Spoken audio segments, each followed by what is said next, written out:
नमस्कार रजनीश।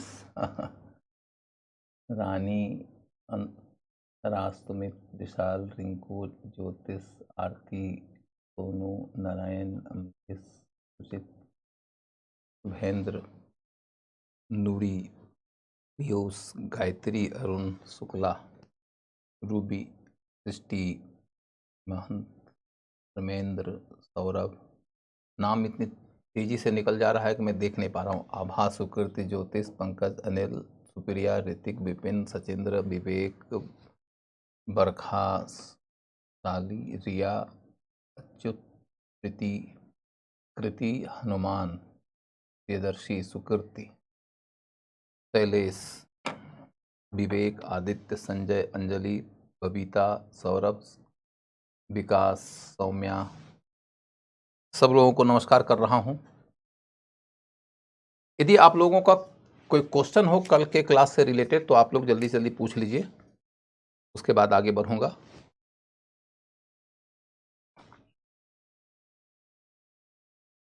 सब लोगों को नमस्कार कर रहा हूं। कोई क्वेश्चन हो तो जल्दी जल्दी पूछ लीजिए। जय श्री राम।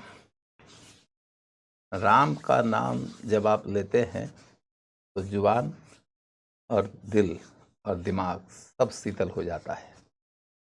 और साथ में ही कभी आप लोग अन्य देवी देवताओं का भी नाम ले लेते हैं, कभी कृष्ण, कभी राधे, कभी अन्य देवी देवता। और फिर इसी समय कभी कोई मुस्लिम बच्चे होते हैं तो वो वालेकुम अस्सलाम लिख देते हैं।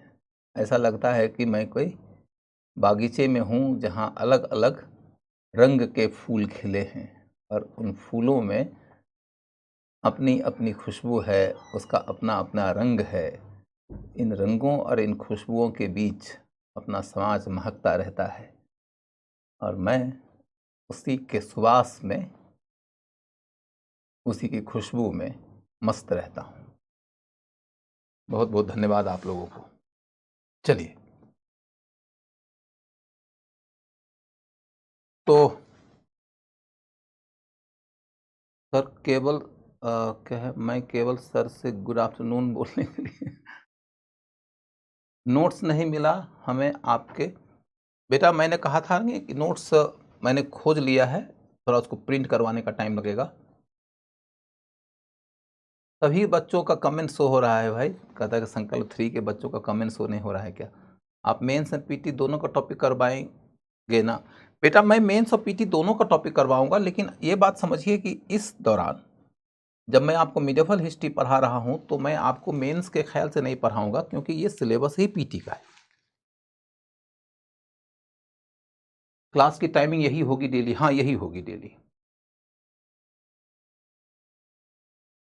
तो अभी आज आप लोगों को मैं क्या पढ़ाने वाला हूं वो बता देता हूं। आज हम लोग जो टॉपिक पढ़ने जा रहे हैं वो है 1190 से 1290 के बीच का काल।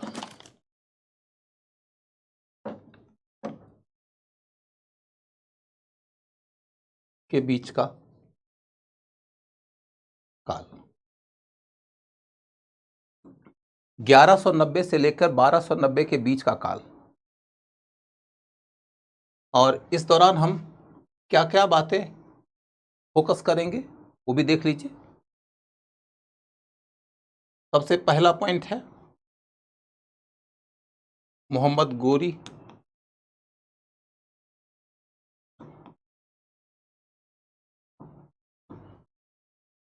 का अभियान।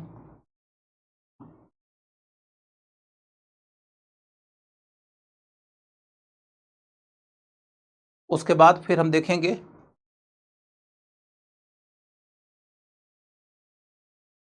ऐबक, कुतुबुद्दीन ऐबक। उसके बाद फिर शमसी वंश,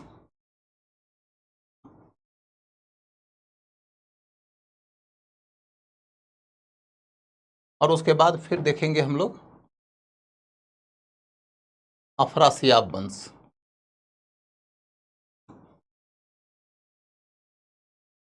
अफरासियाब वंश।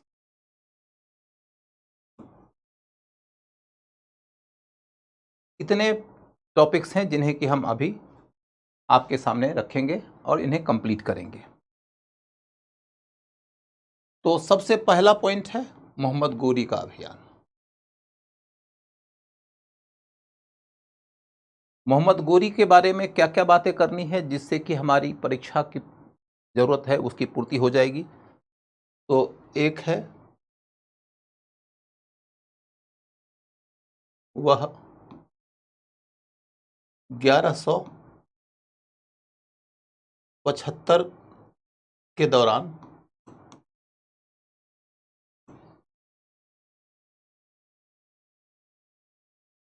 गुजरात का अभियान किया।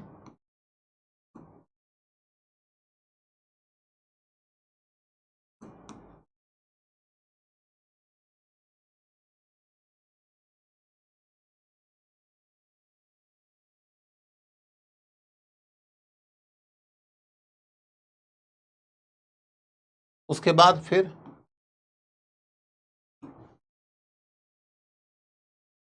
तराइन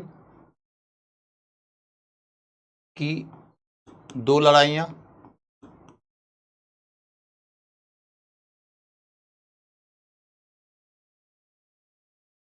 उसके बाद फिर चंदावर की लड़ाई,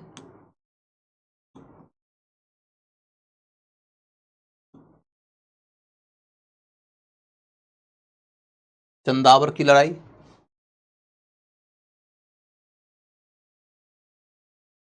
उसके बाद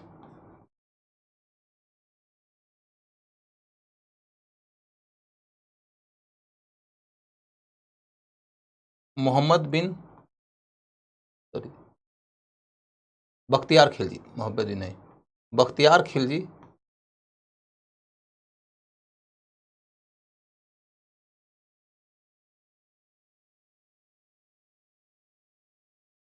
बख्तियार खिलजी का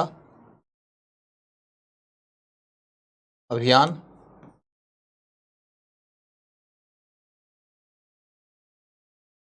बख्तियार खिलजी का अभियान, और फिर खोखर का विद्रोह, खोखर का विद्रोह।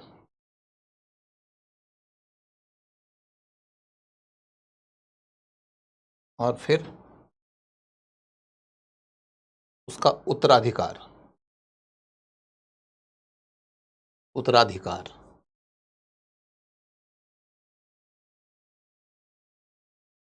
यानी कि मोहम्मद गोरी को लेकर आपको कुल 6 बातों का अध्ययन करना है। यदि आप इन 6 बातों का अध्ययन कर लेते हैं तो आप निश्चिंत रह सकते हैं कि इसके ऊपर कोई भी क्वेश्चन पूछा जाएगा तो आप बना देंगे। ठीक है।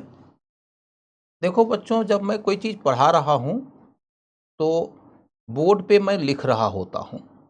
मेरे द्वारा लिखे हुए एक एक लाइन को आप लिखते जाना। जब आप एक एक लाइन को लिखते जाओगे तो अपने आप आपका नोट्स बन जाएगा। दूसरी बात यह है कि जब मैं आपको पढ़ाने के दौरान समझा रहा होता हूं, उस दौरान भी कुछ बातें ऐसी होती है जो आप नोट कर सकते हैं। मैं स्वयं ही आपको क्रम में पढ़ाता हूं, तो क्रम में पढ़ाता हूं तो आपको उसी क्रम में भी लिखना है, कोई दिक्कत नहीं है। लेकिन यह जरूर याद रखिएगा कि जब टीचर क्लास में कोई टॉपिक कवर करेंगे तो उसके कवर करने का 2 तरीका होता है। मेंस का तरीका होता है कि उसको हम पॉइंट दर पॉइंट लिखेंगे, उसे हम भाषा में भी लिखेंगे। लेकिन जब पीटी की पढ़ाई होगी तो हम उसको उस तरीके से पूरी भाषा में नहीं लिखेंगे, क्योंकि पीटी में भाषा की ज़रूरत नहीं होती है, फैक्ट की ज़रूरत होती है। जब हम घर में बैठ के नोट्स बना रहे होते हैं तब हम एक एक लाइन आपके लिए लिख देते हैं, वो चीज़ क्लास में नहीं संभव है। क्लास में 3 बातों का विशेष ख्याल होता है।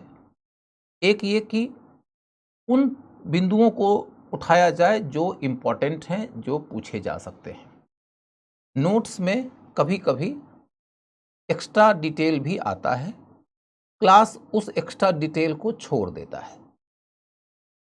दूसरी बात यह है कि हम जब चुनेंगे तथ्यों को, तो चुनने के क्रम में जरूरी नहीं है कि हम पूरी भाषा लिखें, हर जगह के गैप को फिल करें, क्योंकि हर जगह गैप को फिल करने लगेंगे तो बहुत समय लगेगा। उतना समय आपको देना नहीं चाहिए। तो आपको यह समझना है कि जो पॉइंट और जो फैक्ट मैं लिख रहा हूं, वही पॉइंट और फैक्ट आपके काम का है। आप उसे एक बार दो बार रिवाइज करेंगे तो आपको कोई कठिनाई नहीं रहेगी। आपको पीटी पढ़ने का एक तरीका खुद भी डेवलप करना पड़ेगा कि वो कौन सी पद्धति हो सकती है कि हम जिसमें सिर्फ फैक्ट्स पढ़ें, उनके महत्व को समझते हुए भी पढ़ें, और फिर वहां से पूछे गए प्रश्नों का उत्तर भी निकाल लें। और इसके क्रम में हम एक्स्ट्रा ऑर्डिनरी डिटेलिंग लिखने से भी बचें। तो इन सब को ध्यान में रखते हुए ही क्लास का डिजाइन तैयार होता है। उस डिजाइन के मुताबिक मैं जितना लिखता हूं उसको तो हर हाल में लिखो।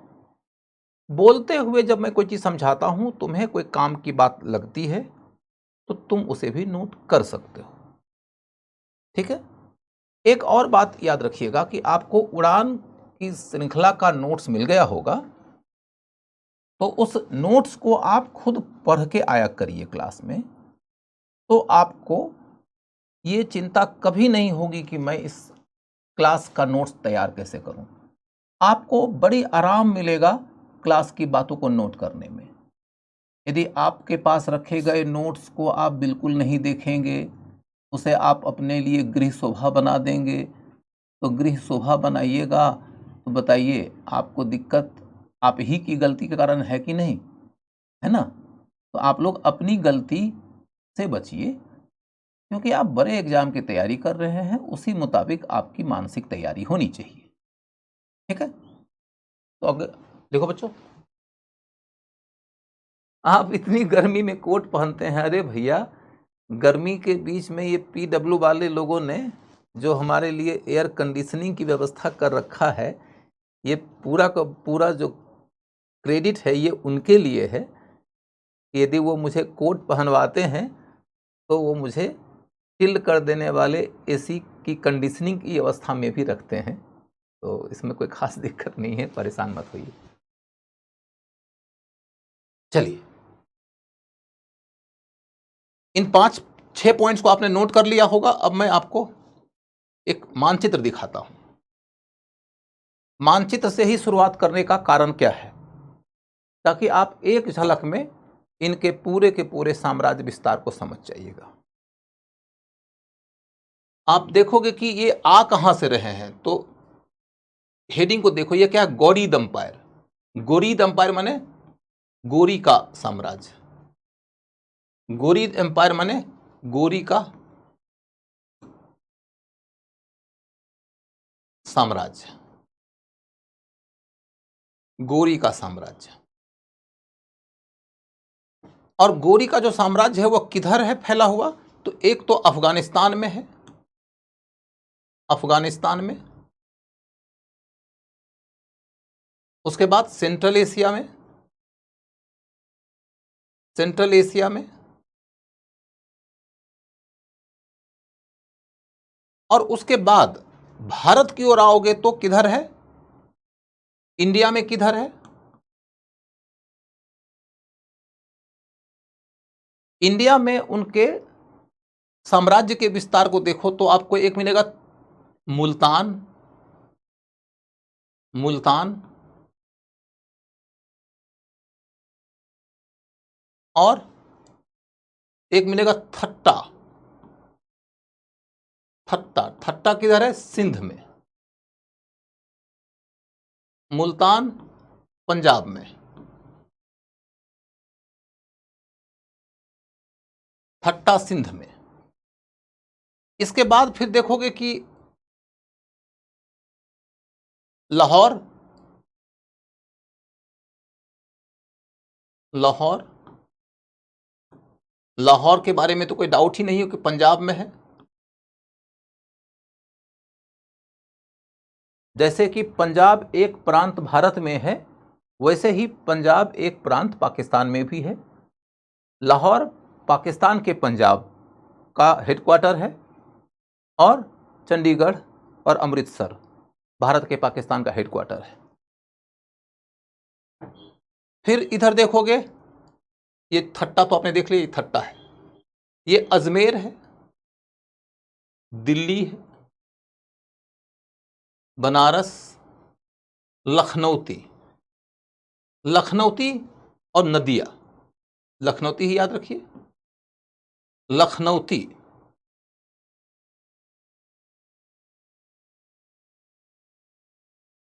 लखनऊती कहाँ है?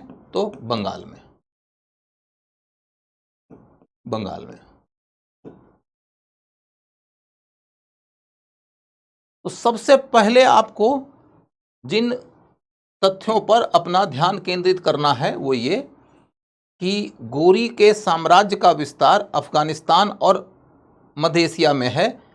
इसके बारे में आपको ज़्यादा नहीं पढ़ना, क्योंकि हम भारत का इतिहास पढ़ रहे हैं। तो हमें गोरी के भारत के बाहर के विस्तृत साम्राज्य के बारे में नहीं पढ़ना है। एक सामान्य परिचय के ख्याल से बता दिया कि मूल रूप से तो वो अफगानिस्तान के क्षेत्र के हैं और उसके विस्तार का एक कदम वो इधर उठाते हैं तो चले जाते हैं सेंट्रल एशिया में, और इधर उठाते हैं तो आ जाते हैं भारत में।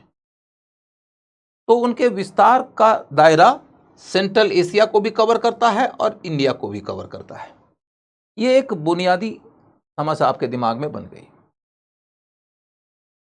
उसके बाद दूसरा मुद्दा है कि भारत के अंदर गोरी की जीत कहां कहां हुई, कौन सा इलाका गोरी के साम्राज्य में शामिल था। इसके लिए एक बुनियादी जो फैक्चुअल लिस्ट चाहिए वो आपके सामने रख दिया मैंने। जैसे आप देखोगे कि मुल्तान, थट्टा,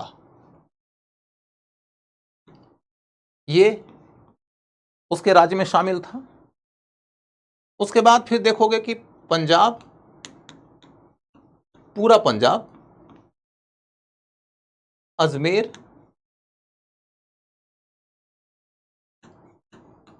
अजमेर, दिल्ली,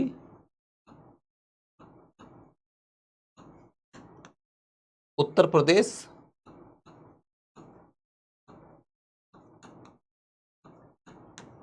और फिर बिहार और बंगाल, बिहार और बंगाल।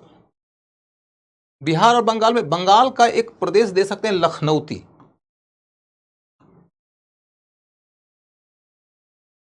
लखनऊती, लखनऊती बंगाल में था। कभी कभी वो राज्य का नाम ना देकर उस दौर के प्रचलित जगह का नाम दे देंगे, तो आपको ये याद रखना चाहिए। शैलेंद्र यादव सर, दिल्ली सल्तनत 1190 से शुरू हुआ या 1206 से? बेटा आपके प्रश्न का उत्तर है कि 1206 से शुरू हुआ, लेकिन 1206 से शुरुआत को समझने के लिए मोहम्मद गोरी के विजय को समझना पड़ेगा, तो इसलिए उसकी शुरुआत हम 1190 से ही कर रहे हैं। हालांकि हम 1190 के पहले की भी कुछ बात करेंगे, लेकिन क्रम में करेंगे। तो सबसे पहला तो पॉइंट आपको मैंने जो समझाया वो ये कि ये गोरी एम्पायर का केंद्र है, और एक कदम इन्होंने इधर उठाया और वो चले गए सेंट्रल एशिया की ओर,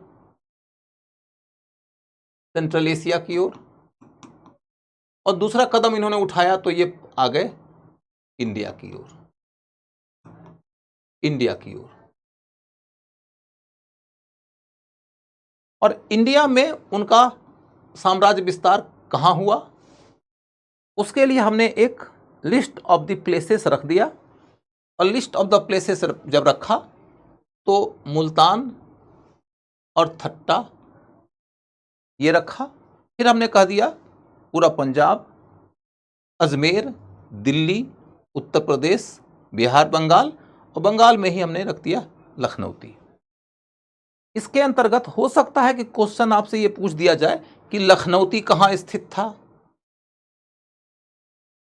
ये दे दिया जाए कि थट्टा कहाँ स्थित था, और आपको इससे रिलेटेड एक कूट मिलान का क्वेश्चन दिया जा सकता है। जैसे मान लीजिए ऐसे जगह पर क्वेश्चन दे दे, थट्टा लखनऊती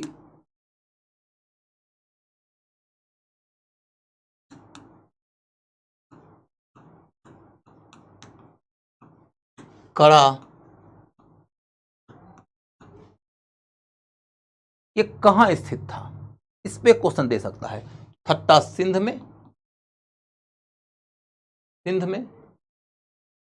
कड़ा इलाहाबाद के पास, यानी आज का प्रयागराज, और लखनऊती बंगाल में।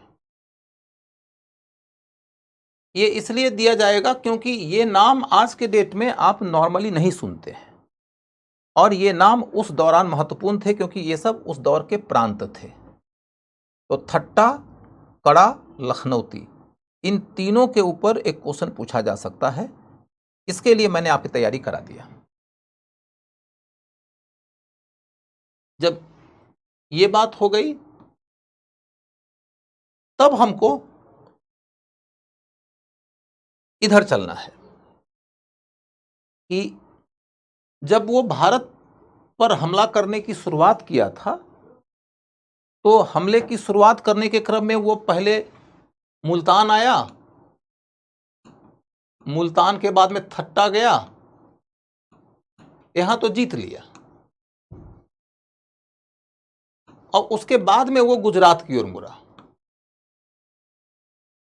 गुजरात की ओर मुड़ा, गुजरात की ओर मुड़ा। तो भारत आते हुए वह मुल्तान और थट्टा से आगे बढ़ा, उनको जीतते हुए आगे बढ़ा और गुजरात की ओर मुड़ा, और यहां वह हार गया, वहां वह हार गया।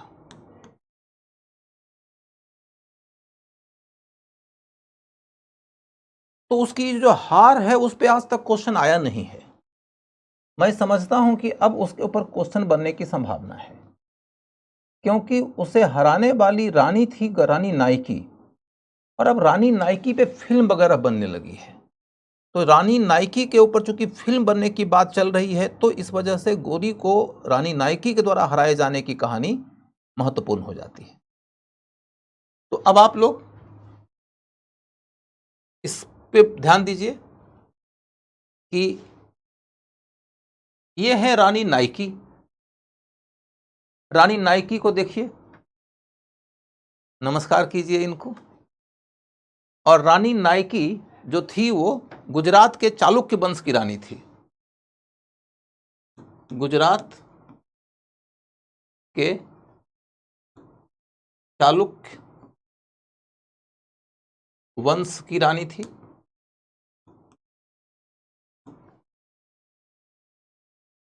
भीम देव द्वितीय की संरक्षिका थी।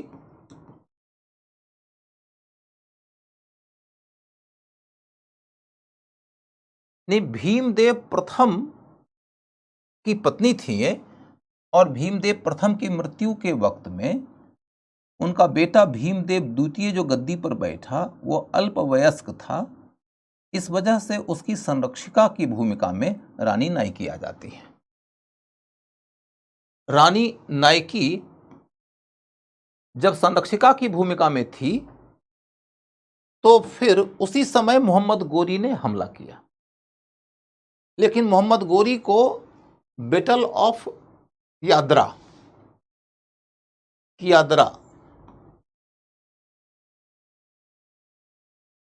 ये लड़ाई बहुत महत्वपूर्ण है। यादरा की लड़ाई में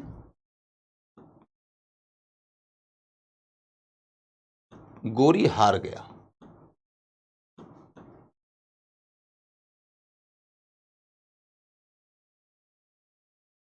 आज तक क्वेश्चन पूछा नहीं गया है। लेकिन इंटेलिजेंट स्टूडेंट वही होता है जो स्टूडेंट उस एरिया की पहचान करने में कामयाब है जहां से कि आगे का प्रश्न आ सकता है। और कभी-कभी करंट में कोई बात यदि चर्चा में हो जाए तो उसके साथ लिंक करके हम हिस्ट्री को पढ़ते हैं तो वहां से प्रश्न पकड़ में आ जाता है। अभी मैंने बताया कि अब इनके ऊपर फिल्म बन रही है और शायद उस फिल्म में अ, हीरोइन की भूमिका में वो आएंगी, कंगना रनावत, राष्ट्रीय नायिका लक्ष्मीबाई की भूमिका में आ चुकी हैं। एक कश्मीर की रानी थी, रानी दिद्दा, उनके ऊपर भी फिल्म बन रही है, शायद वही भूमिका में आएंगी। और फिर रानी नायकी की भूमिका में भी उनकी बात चल रही है। तो संभावनाएं आप व्यक्त कर सकते हैं कि यहाँ से क्वेश्चन आ सकता है। तो ये क्यादरा बेसिकली माउंट आबू के पास है। ये माउंट आबू के पास जगह है राजस्थान में। यानी कि गुजरात की शासिका ने गुजरात एंटर करने ही नहीं दिया मोहम्मद गोरी को, क्यादरा में उनको घेर लिया और वहां पराजित कर दिया। हो गया। इससे ज्यादा इनके बारे में पढ़ना कतई जरूरी नहीं है। तो अब देखो, अब कोई तुम लोग कह रहा है कि रानी तो बड़ी सुंदर है, तो राजा थे भाई, खोज के सुंदर स्त्री से शादी किए होंगे। ऐसा थोड़े ना है कि राजा को ये मजबूरी रही होगी कि अब शादी तो करनी ही है, हो नहीं रही है तो किसी से कर लीजिए। जो भी विकल्प आपके पास में है आप उसी विकल्प से न करिएगा। राजा के लिए तो तमाम प्रकार के ऑप्शंस होते थे। तो ऐसे में रानी सुंदर है, इसमें आश्चर्य की कौन सी बात है। तुम भी कलेक्टर बन जाओ, तुम कलेक्टर बन जाओ, तुम्हारे जीवन में भी एक सुंदर सी नारी आएंगी, वो भी सुंदरी होंगी, वो भी रानी जैसी लगेंगी। लेकिन कलेक्टरी पास तो करो। और कलेक्टरी नहीं, तुम एसपी बन जाओ, तुम इनकम टैक्स ऑफिसर बन जाओ, तुम आईआरटीएस बन जाओ, तुम ऐसी कई सारी सेवाएं हैं, वो सेवाएं हासिल कर लो, उस भूमिका में चले जाओ, तो देख लेना एक से एक विकल्प आएगा। मंत्री जी आएंगे, तुम्हारे पिताजी को पांव छू के प्रणाम करेंगे, बस बिटवा हमको दे दीजिए और इसके बदले में आप जो चाहिए सो मांगिए। बड़ी बड़ी लंबी गाड़ियां आएगी, लंबी लंबी गाड़ियों के डिक्की में पैसे भरे होंगे जो तुम्हारे खरीद के लिए लाए जाएंगे, हाट में तुमको सजाया जाएगा। तुम बिकना चाहो तो बिको, न बिकना चाहो तो न बिको। और मैं एक बात और बता देता हूं कि अभी के जो संबंध है ना लड़के लड़कियों के, उन लड़के लड़कियों के संबंधों के ऊपर एक बहुत बड़ी परीक्षा की घड़ी तब आती है कि जब लड़कों का सिलेक्शन हो जाता है। उन लड़कियों का क्या हाल होता है जिन लड़कियों ने प्यार किया है उस लड़के से जो संघर्ष कर रहा था, और लड़का जब संघर्ष के बाद कामयाब होने के बाद में कह देता है कि क्या करूं, अब तो पापा नहीं मान रहे, माँ कह रही है कि सर पे पेट्रोल छिड़क के जान दे दूंगी, और अब वो लड़की कह रही है कि तो फिर अब तुमको दो में से एक चुनना पड़ेगा, पेट्रोल का पता हमको भी मालूम है। अब लड़का बेचारा दुविधा में फंस जाता है। और लड़की यदि उतना नहीं होती है हाइपर तो फिर लड़का तो पतली गली से निकल लेता है, वो मंत्री जी का जमाई हो जाता है। तो लड़कियों आप लोग भी याद रखना कि ऐसे लड़कों पे ज्यादा भरोसा करके अपना करियर दांव पे मत लगाना। कुछ लड़के होते हैं जो वादा निभाते हैं, बाकी सब लड़कियां खुद ही कलेक्टर बने, लड़कियां खुद कलेक्टर बने, एसपी बने। समझ गए। तो अब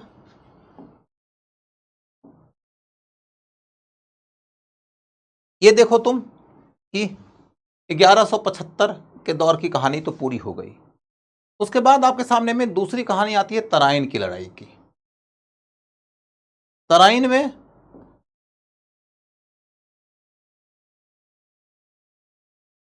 तराइन में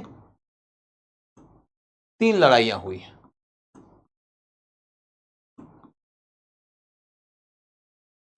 ये लड़ाई कहां हो रही है? तराइन कहां है? पंजाब में। जब मोहम्मद गोरी भारत आ रहा है तो उसने पहले तो पंजाब का इलाका जीत लिया महमूद गजनवी के वंशजों के हाथ से, और जब वो आगे बढ़ा तो वह जब भटिंडा के पास पहुंचा, उस समय भटिंडा को तबर हिंद कहा गया है। आपसे क्वेश्चन पूछा जाएगा, तबर हिंद, तबर हिंद ही भटिंडा है।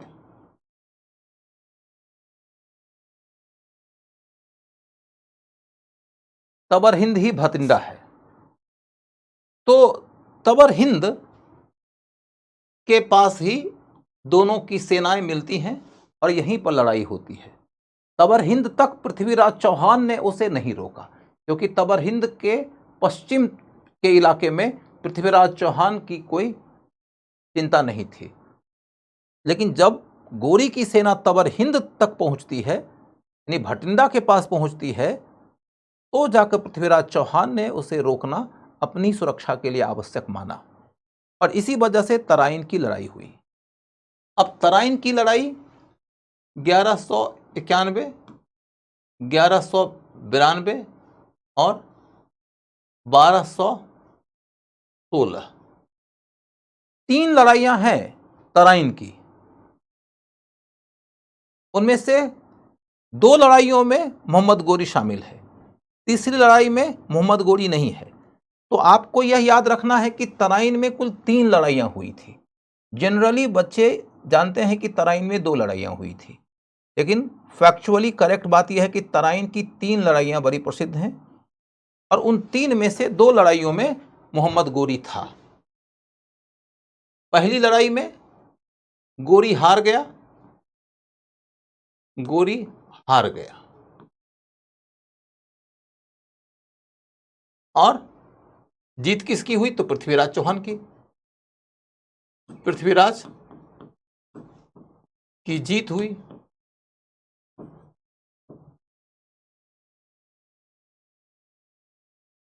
पृथ्वीराज चौहान जीतने के बाद में फिर उस इलाके की सुरक्षा के लिए कोई खास इंतजाम नहीं किया। उसे इस बात का अहंकार था कि हम तो बहुत शक्तिशाली राज्य के राजा हैं और हमारे सामने क्या टिकेगा, गोरी आया तो हमने तो उसे खदेड़ दिया।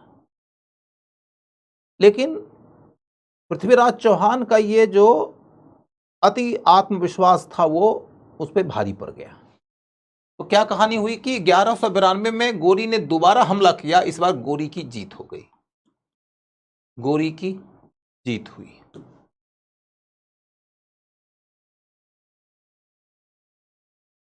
अब यहां पर आपको एक छोटा सा पॉइंट समझाना है।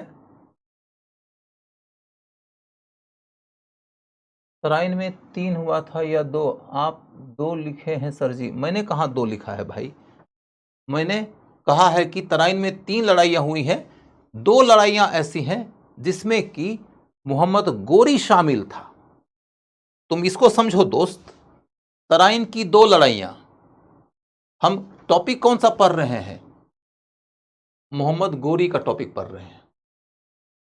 तो मोहम्मद गोरी तराइन की 2 लड़ाइयों में शामिल हुआ है।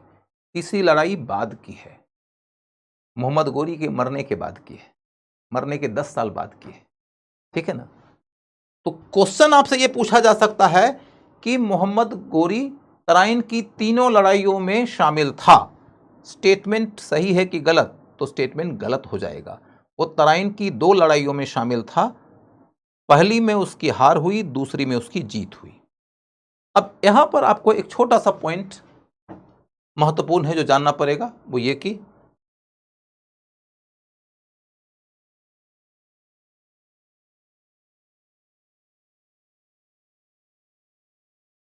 गोरी की जीत में, गोरी की जीत में उसकी घुड़सवारी, घुड़सवारी एवं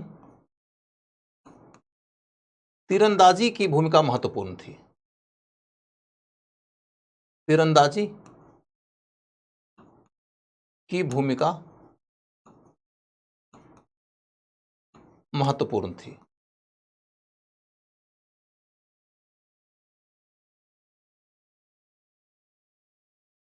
गोरी की जीत में घुड़सवारी की और तीरंदाजी की भूमिका महत्वपूर्ण थी। ये पॉइंट आप नोट कर लीजिए। उसके बाद अगला पॉइंट है, उसकी जीत में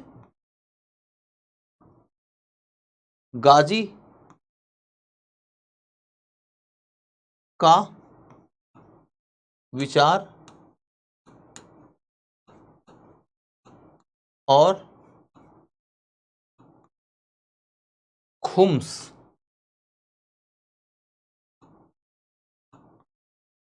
की व्यवस्था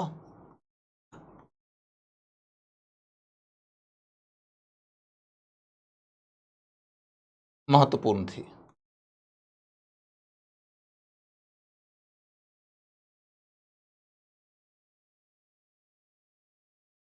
उसकी जीत में गाजी का विचार और खुम्स की व्यवस्था महत्वपूर्ण थी। गाजी का विचार और खुम्स की व्यवस्था महत्वपूर्ण थी। अब इसको आपने यदि नोट कर लिया है तो अब मैं आपको समझाता हूं, समझ लीजिए। समझने के बाद जहां नोट करना पड़ेगा नोट करा दूंगा। इतना जो नोट किया है उसके आगे की कहानी है।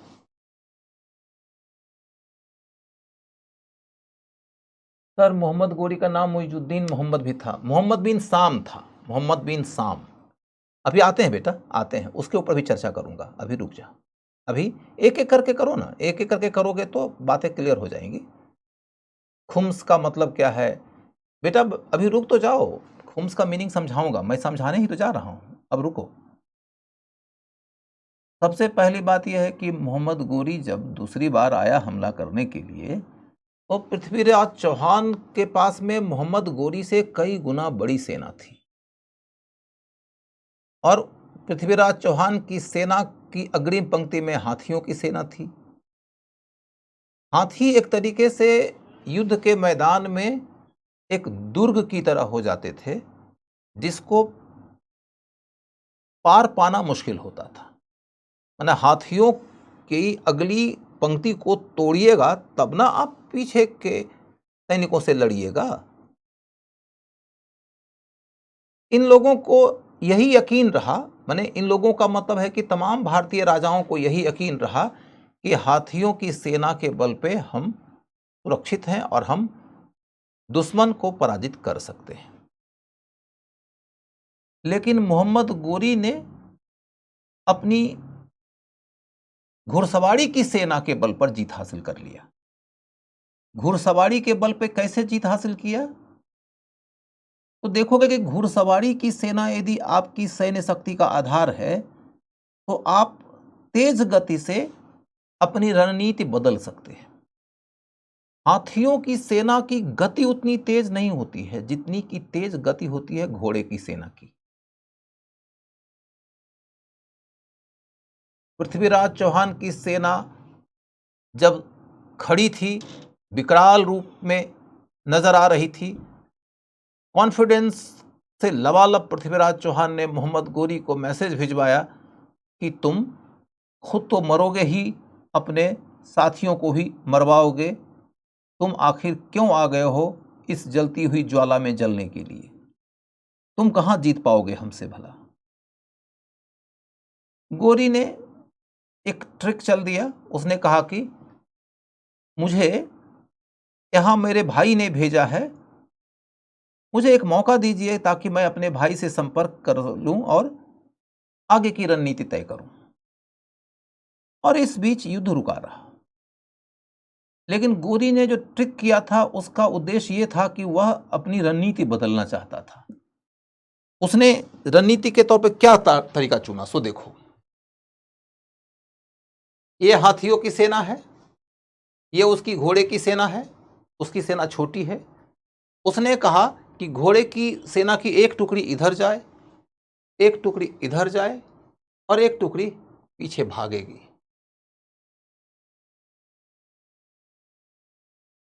यानी कि यह मैदान खाली हो जाएगा। एक टुकड़ी इधर आ गई और एक टुकड़ी इधर आ गई। इन्हें कहा गया था कि तुम इनके ऊपर पीछे से हमला करो, पीछे से हमला करो, ताकि उनकी सेना तीतर बीतर हो जाए। हाथियों की सेना जब तीतर बीतर होती है ना, तो वह दुश्मन के बजाय अपनी ही सेना को कुचलने लगती है। और एक छोटी सी सैनिक टुकड़ी थी, वो पीछे भाग रही थी। पीछे भागती हुई सैनिक टुकड़ी को देखकर हाथियों की ये जो सैनिक टुकड़ी है, इसको लगा कि युद्ध तो हम बिना लड़े जीत गए हैं, तो इनका पीछा करते हैं। और इनका पीछा करते हैं तो ये पलट जाते हैं, इधर से ये पलट जाते हैं, और इधर से इन्होंने भी हमला किया, इन्होंने भी हमला किया, और इनकी सेना तीतर बीतर हो गई, तीतर बीतर हो गई। ये इनकी हार का एक कारण था। इस क्रम में एक दूसरी बात यह हुई कि इनकी घुड़सवारी सेना के पास तीरंदाजी थी। तीरंदाजी में तुर्क लोग भारतीयों की तुलना में ज्यादा सिद्धहस्त थे। ये बात गोरी की जीत के लिए भी जिम्मेदार है, ये बात आगे चलकर पढ़िएगा बाबर की जीत के लिए भी जिम्मेदार है। बाबर ने भी जब हमला किया था तो उसने अपने हमले में अपनी जीत का कारण खुद भी बताया है कि मैं क्यों जीत गया। तो वह स्वयं कहता है कि इसका सबसे बड़ा कारण है तीरंदाजी। समझ गए? तो आपको इसीलिए मैंने क्या लिखवाया यहां पर, घुड़सवारी की सेना और तीरंदाजी। उसके बाद फिर और क्या है, और मैंने यहां बताया आपको कि उनकी जीत में गाजी की और खुम्स की भूमिका बड़ी महत्वपूर्ण है। तो गाजी और खुम्स के बारे में सुनिए। गाजी का मतलब होता है धर्म के लिए लड़ने वाला योद्धा।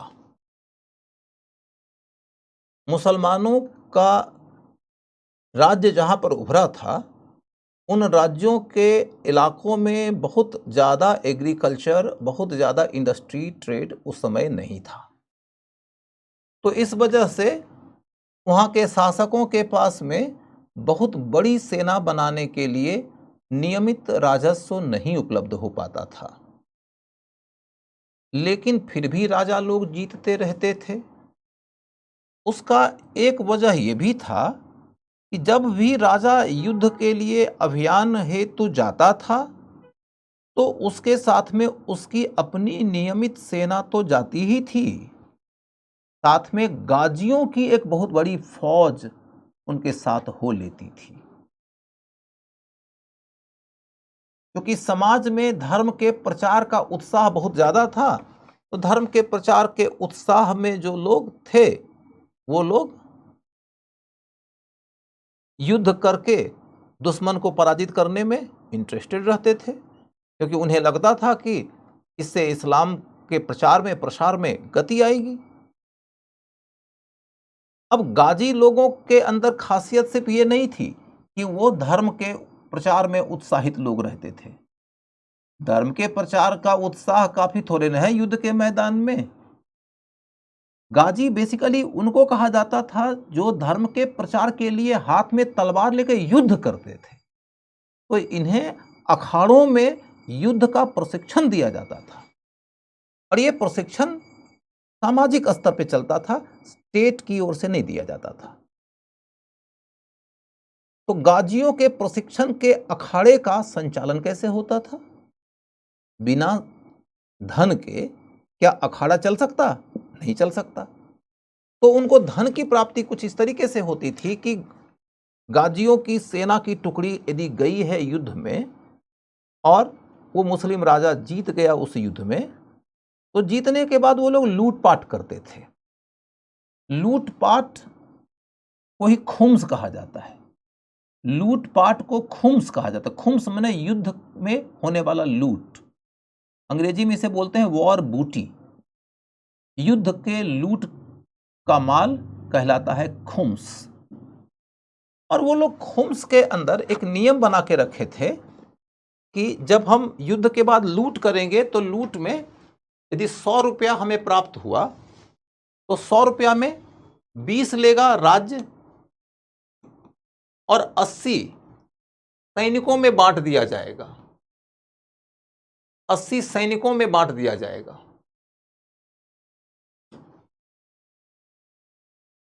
वो राज्य के सैनिक भी हो सकते हैं और वो गाजी भी हो सकते हैं। तो लूट में गाजियों को जो धन प्राप्त होता था, उसी धन से उनका अखाड़ा चलता था। तो आपसे क्वेश्चन ये पूछा जा सकता है कि गाजी माने क्या? गाजी शब्द ज्यादा प्रचलित है तो उस पर पूछा जाएगा तो सब बना ही देंगे। खुम्स शब्द ज्यादा प्रचलित नहीं है तो आपसे पूछा जा सकता है खुम्स का मतलब क्या है। तो खुम्स का मतलब है युद्ध में लूट का माल। युद्ध में लूट का माल।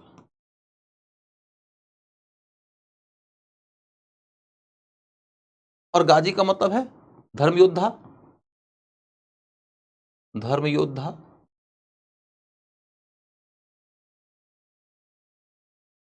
मैं समझता हूं कि इतनी बात आपके लिए काफी है। आप कहानी समझ गए हैं। कहानी को लिखना बेटा संभव नहीं है। पॉइंट्स आपने लिख रखा है। पॉइंट्स के अंदर के कॉन्सेप्ट को मैंने समझा दिया है और मैं आप लोगों से अब ये सपोर्ट उम्मीद करता हूं कि आप मुझे आगे बढ़ने देंगे। क्यों भाई, आगे बढ़ूं? आप लोग अब आगे बढ़ने देंगे ना?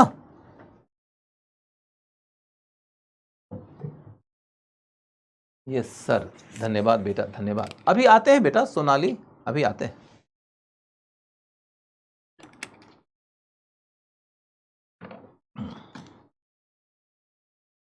तो आप ये देखो कि तराइन की 2 लड़ाइयों की कहानी हो गई और तराइन की जब 2 लड़ाइयां हुई तो इसके बदौलत गोरी की सत्ता कहां तक चली गई? तो गोरी इसके बाद अजमेर और दिल्ली तक अपना विस्तार कर लिया। विस्तार किया। अजमेर और दिल्ली तक अपना विस्तार किया। यानी कि यदि आपको कोई ये पूछे कि भाई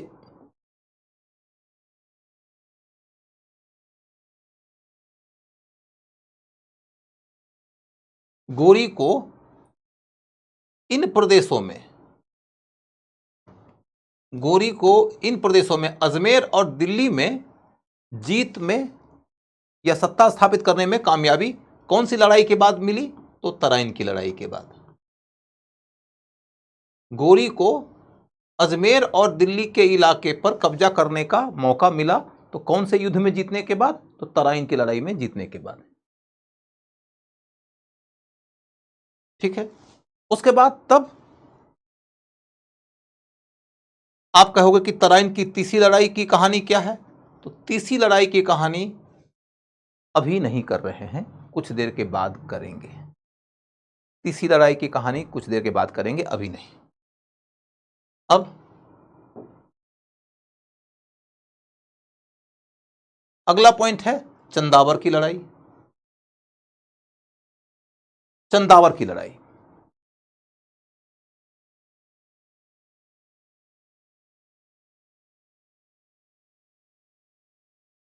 तराइन के बाद, लिख लो, लिख लो, तराइन के बाद गोरी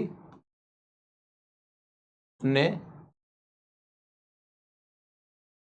चंदावर की लड़ाई में,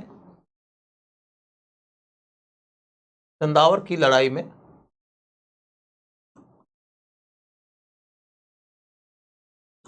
जयचंद को हरा दिया। जयचंद को हरा दिया।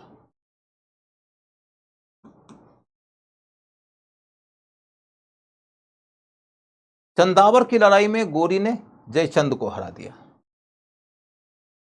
अब यहां पर थोड़ी सी चर्चा करना जरूरी है। आप चर्चा के माध्यम से थोड़ी जानकारी हासिल करेंगे। दिल्ली, अजमेर और चंदावर के बीच के संबंध के बारे में आप ये देखेंगे कि अभी आप नोट करेंगे, मैं जो नोट कराने जा रहा हूं उसे नोट करिएगा कि दिल्ली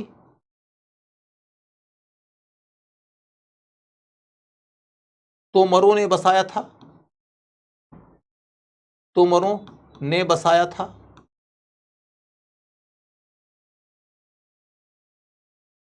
तोमर एक राजवंश था, राजपूत राजवंश था जो दिल्ली में रूल करता था। उसके बाद ये जो तोमर थे उनका रिलेटिव हुआ करता था पृथ्वीराज चौहान। पृथ्वीराज चौहान तृतीय और जयचंद।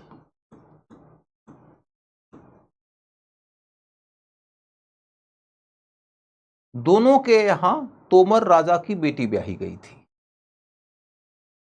और तोमर राजा का बेटा नहीं था।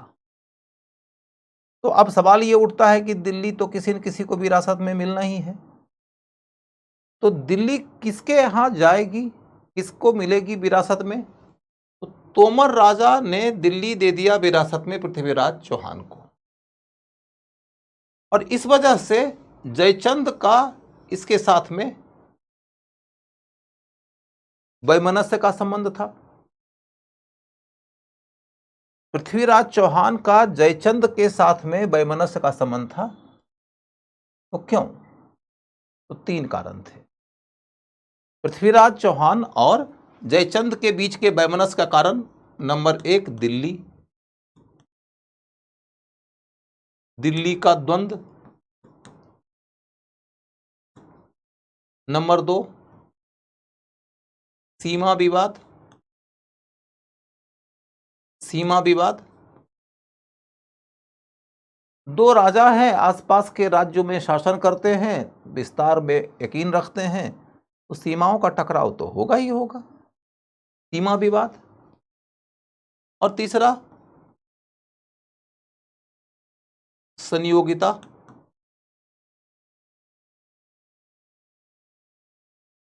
प्रकरण।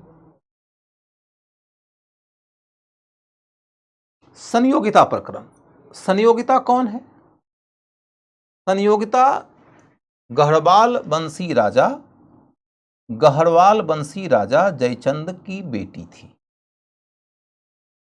जैसे पृथ्वीराज चौहान चौहान वंश का राजा था, चौहान एक वंश ही है, वैसे ही जयचंद जो था वो गढ़वाल वंश का राजा था, गढ़वाल वंश का राजा था।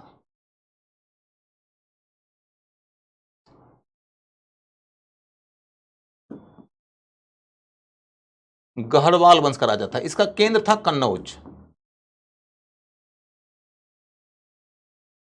इसका केंद्र था कन्नौज। तो गढ़वाली राजा जयचंद का पृथ्वीराज चौहान के साथ में टकराव था। उसका एक कारण संयोगिता भी थी। संयोगिता जयचंद की बेटी थी, जिसे कि अपहरित कर लिया था पृथ्वीराज चौहान ने।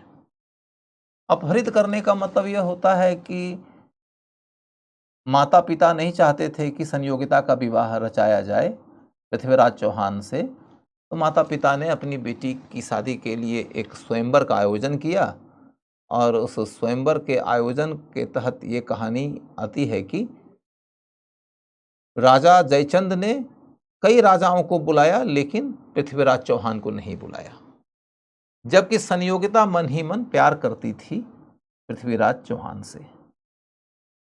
दूसरी ओर ये बात हुई कि पृथ्वीराज चौहान को अपमानित करने के लिए उसकी एक मूर्ति बनाई गई जयचंद की ओर से, और मूर्ति को द्वार पे रख दिया गया, एक तरीके से द्वारपाल की तरह।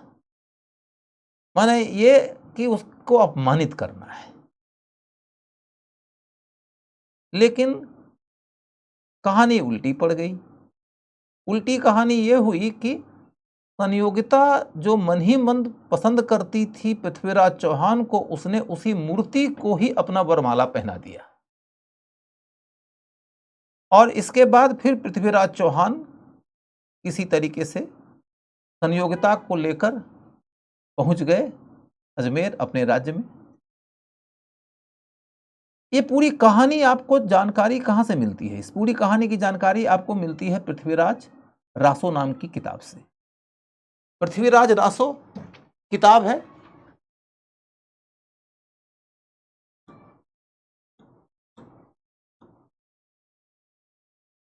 जिसके लेखक थे चंदबरदाई। चंदबरदाई ये प्रशस्ति परक शैली में लिखी गई किताब है। प्रशस्ति परक शैली में लिखी गई किताब है। प्रशस्ति परक शैली की किताब का मतलब होता है कि दरबारी आदमी अपने स्वामी के बारे में लिखता है, और लिखता है तो वो उनकी जम के तारीफ करता है, और जब जम के तारीफ करेगा तो ऐसी स्थिति में बातें तो बढ़ चढ़ के हो ही जाएंगी। ये दरबारी लोग अपने शासकों की सच्ची कथाएं मात्र नहीं लिखते थे, उसमें कई तरह के नमक मिर्च वगैरह लगाया करते थे, एकदम अपडेटेड नमक मिर्च लगाया करते थे, ऐसे ऐसे नमक मिर्च की जिसका कोई नामो निशान नहीं हो।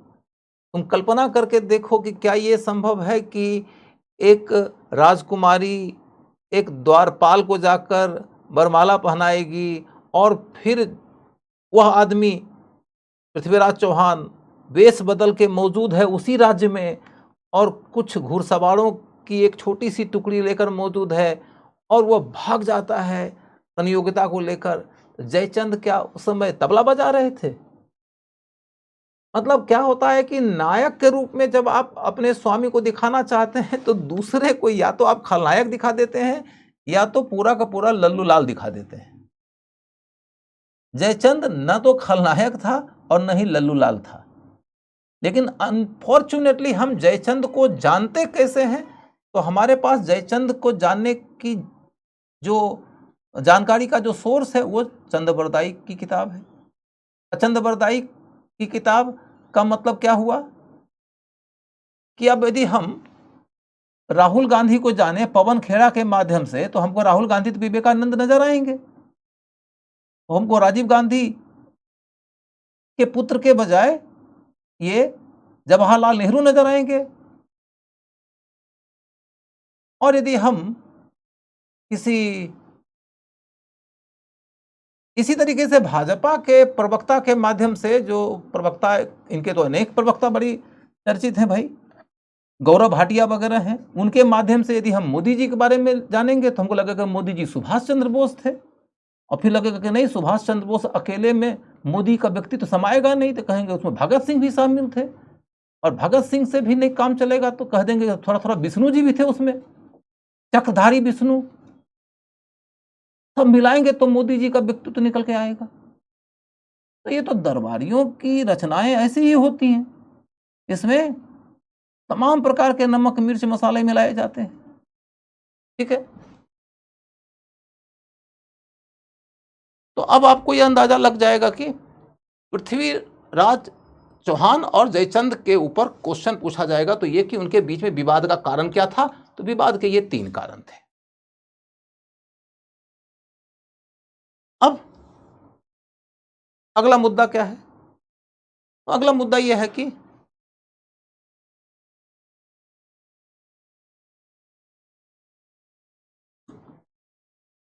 पृथ्वीराज चौहान के वंश का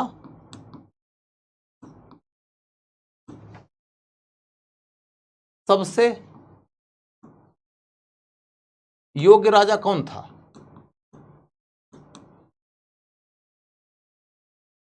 पृथ्वीराज चौहान के वंश का सबसे योग्य राजा ये खुद पृथ्वीराज चौहान नहीं थे। पृथ्वीराज चौहान के वंश के सबसे योग्य राजा ये नहीं थे। पृथ्वीराज चौहान के वंश का सबसे योग्य राजा का नाम है विशलदेव विग्रहराज। विशलदेव विग्रहराज। आप कहिएगा कि सर आप विशलदेव विग्रहराज की ओर क्यों चले गए, तो कुछ देर के बाद में आपको इसका सीक्रेट समझ में आएगा।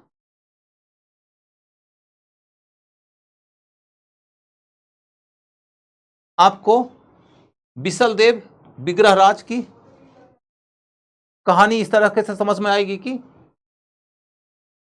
इसने एक नाटक लिखा था हरिकेली नाम से।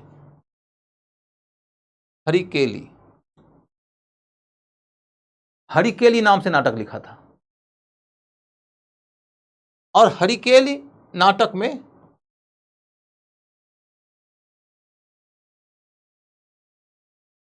ये खास बात यह है कि इस नाटक की कुछ पंक्तियां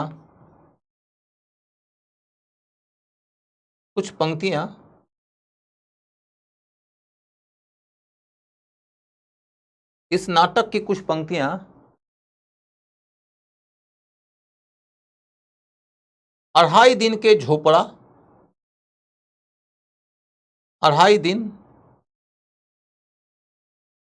के झोपड़ा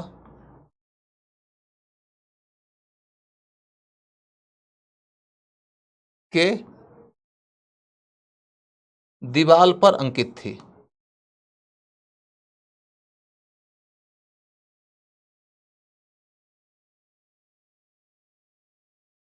ये बहुत महत्वपूर्ण फैक्ट है, इसके ऊपर क्वेश्चन आता है।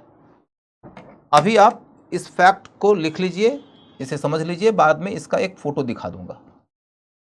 कहानी यह है कि अजमेर में आगे चलकर हम ये देखेंगे कि कुतुबुद्दीन ऐबक ने एक संस्कृत विद्यालय के कैंपस को कन्वर्ट करके एक मस्जिद बना दिया और वहां पर कुछ और भी निर्माण कार्य कर दिया। इसे हम अढ़ाई दिन के झोपड़ा के नाम से जानते हैं। अढ़ाई दिन का झोपड़ा पर सबसे पहला क्वेश्चन कौन बनाया इसको, तो कुतुबुद्दीन ऐबक ने बनवाया। कहां है, तो अजमेर में है। क्या यह किसी खाली जगह पर बनाया गया था, तो नहीं, पहले यहां पर एक संस्कृत विश्वविद्यालय हुआ करता था जिसको मॉडिफाई करके उसने अपनी मर्जी की संरचना बना लिया।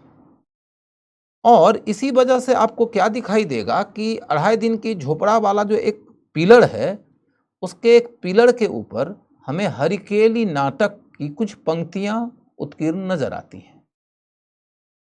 तो हरिकेली नाटक बड़ी चर्चित कहानी है।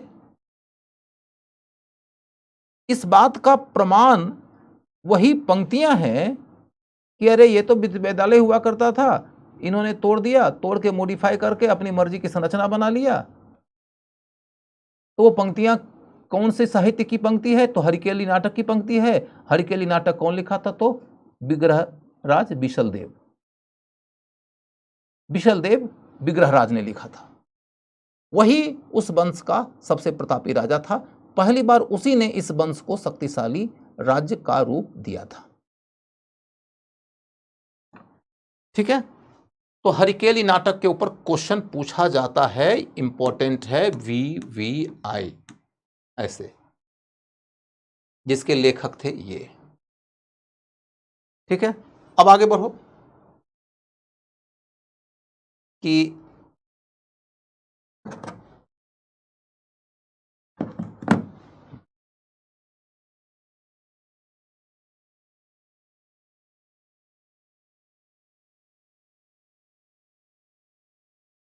अब अगला मुद्दा है कि जब पृथ्वीराज चौहान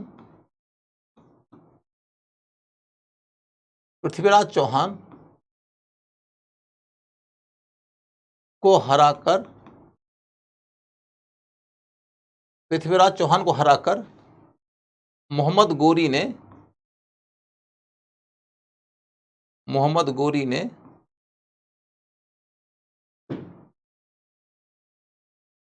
उसके सिक्के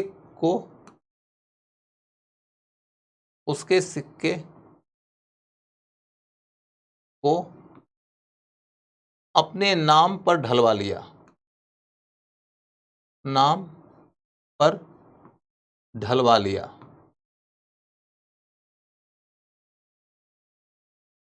नाम पर ढलवा लिया। पृथ्वीराज चौहान का सिक्का था, उस सिक्के को इसने अपने नाम पे ढलवा लिया। यह कोई बहुत दुर्लभ जानकारी या बहुत विशिष्ट जानकारी नहीं है, लेकिन जानकारी कैसे महत्वपूर्ण होगी आपको अगली पंक्ति से समझ में आएगा।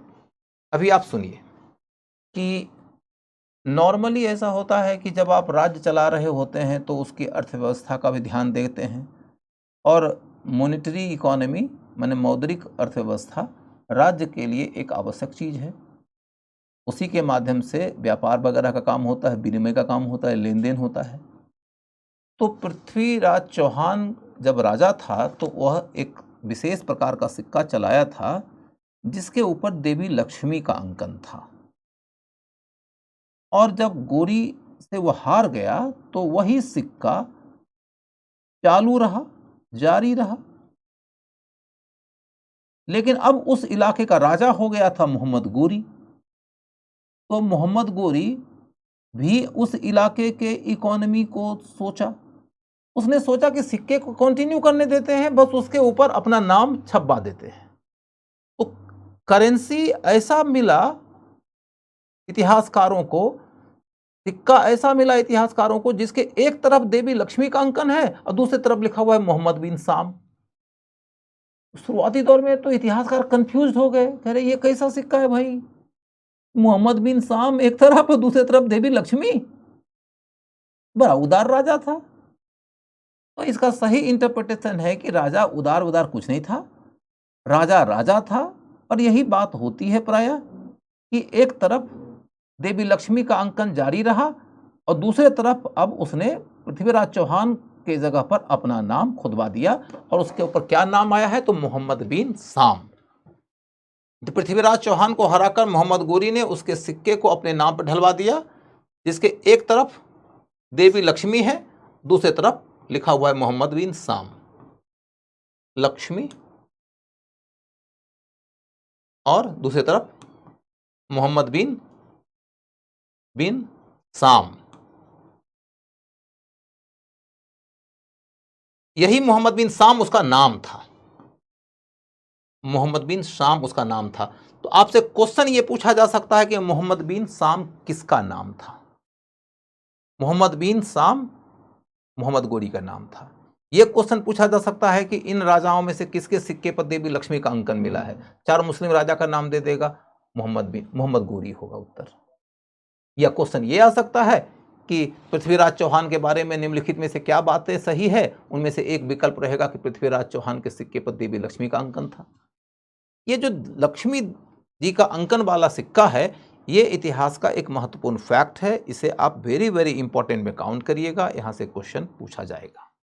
ठीक है, अब आप उधर से निकलिए और इधर चल के देखिए कि जो गहरवाल वंश है, जिस वंश का राजा जयचंद था, उस वंश का सबसे प्रतापी राजा कौन था? गहरवाल वंश का सबसे प्रतापी राजा का नाम था गोविंद चंद। गोविंद चंद। गहरवाल वंश का सबसे प्रतापी राजा था गोविंद चंद। क्या हुआ, मजा आ रहा है पढ़ने में? बहुत बहुत धन्यवाद बच्चों, मजा आ रहा है तो ये तो मेरे लिए बड़ी ही खुशी की बात है। और पढ़ाने वाले का संतोष दोहरा हो जाता है जब बच्चे को आपकी पढ़ाई से लाभ भी हो और लाभ होने के साथ साथ उसे वो चीज़ें रोचक भी लग रही हो। तो ये तो आपकी ओर से मेरा मनोबल बढ़ाने वाला वक्तव्य हो गया। तो अश्विनी बेटा, तुम्हारी समस्या क्या है सो बताओ। अश्विनी, क्या समस्या है सो बताओ, मैं समझाऊं तुमको। यदि समस्या बताओगे तो समझा पाऊंगा, यदि समस्या नहीं बताओगे तो मैं कैसे समझा पाऊंगा? प्रवीण कुमार जी, आपका क्वेश्चन क्या है मैं तो देख नहीं पा रहा हूं, चूंकि इतनी संख्या आती है एक के बाद एक की, समझ में नहीं आता कि कौन सा क्वेश्चन कब पूछा गया। और मैं चूंकि इधर पढ़ाने में मगन रहूंगा तो आपका क्वेश्चन तो गुजर जाएगा। और आप लोगों को ये बात समझना पड़ेगा कि चूंकि आपस में आप लोग बहुत ज़्यादा बात करते हैं, तो आपस की आपकी बातचीत के कारण ही चैट बॉक्स इतना ज़्यादा भर जाता है कि कभी कभी जो जेन्युइन क्वेश्चंस होते हैं वो भी नज़र नहीं आते। ये बात है।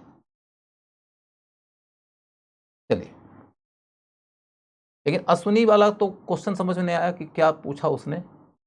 चलो, हाँ सुने, पृथ्वीराज चौहान वंश था राजा। पृथ्वीराज चौहान होने का चौहान वंश अपने आप में है। गोविंद चंद जयचंद से पहले का था। गोविंद चंद जयचंद से पहले का था। जयचंद तो अपने वंश का अंतिम राजा है। अभी आप कहानी सुनिएगा ना तो बात क्लियर हो जाएगी। गोविंद चंद तो अपने वंश का सबसे प्रतापी राजा था और जयचंद अपने वंश का अंतिम राजा था।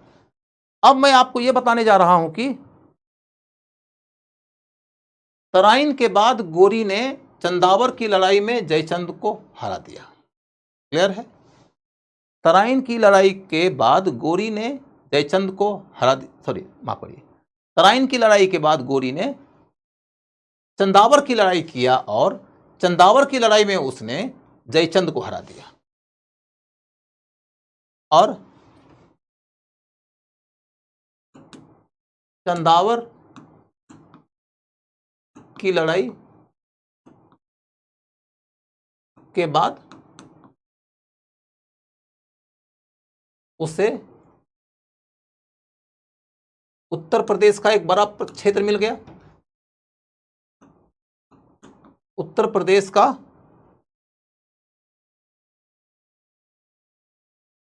बड़ा क्षेत्र मिल गया।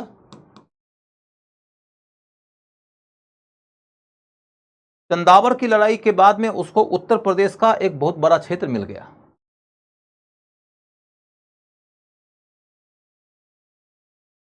आपको मानचित्र के माध्यम से यह बात समझ में आ जाए कि जैसे चंदावर की लड़ाई होती है वैसे ही अब ये वाला इलाका प्राप्त हो गया किसको? गोरी को। ये इलाका कौन सी लड़ाई के बाद प्राप्त हुआ? चंदावर की लड़ाई के बाद। चंदावर की लड़ाई के बाद।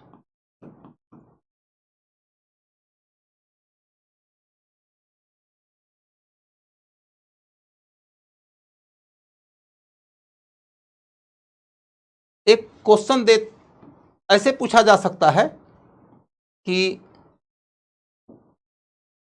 निम्नलिखित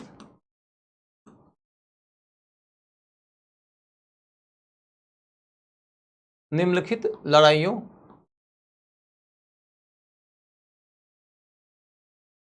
का क्रम व्यवस्थित करें। निम्नलिखित लड़ाइयों का क्रम व्यवस्थित करें। जो पढ़ाया हूं उसी के बीच में से क्वेश्चन दे रहा हूं।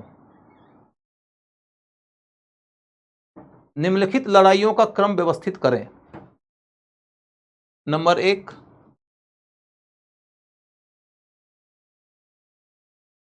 कयादरा की लड़ाई।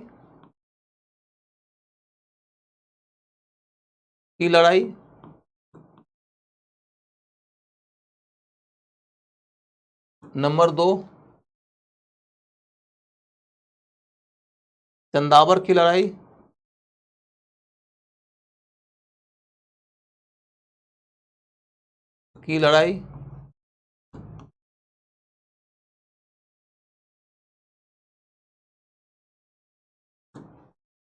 नंबर 3, तराइन की तीसरी लड़ाई।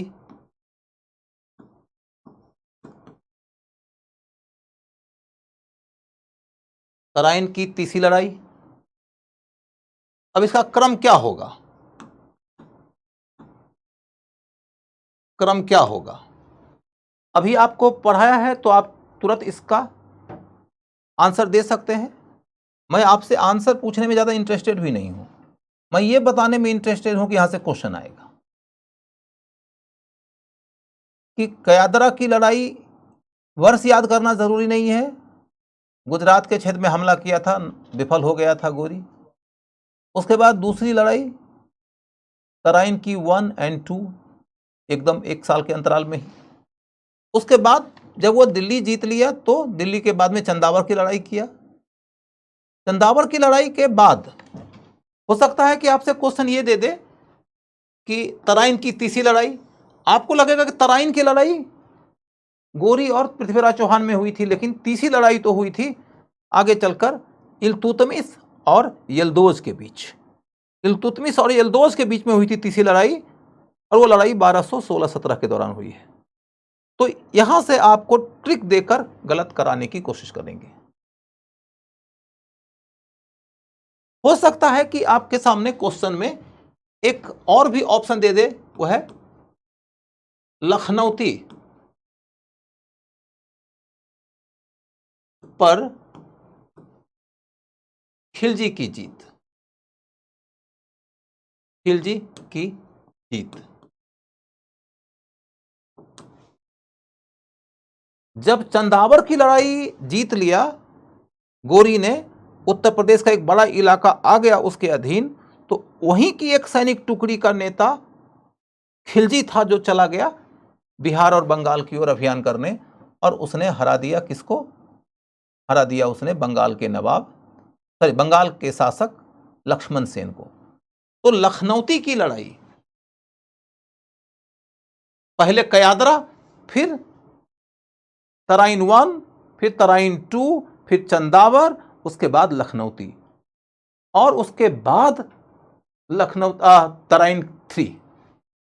तो ये याद रखना है, कयादरा पहले, तराइन 1, तराइन 2, चंदावर, उसके बाद लखनऊती,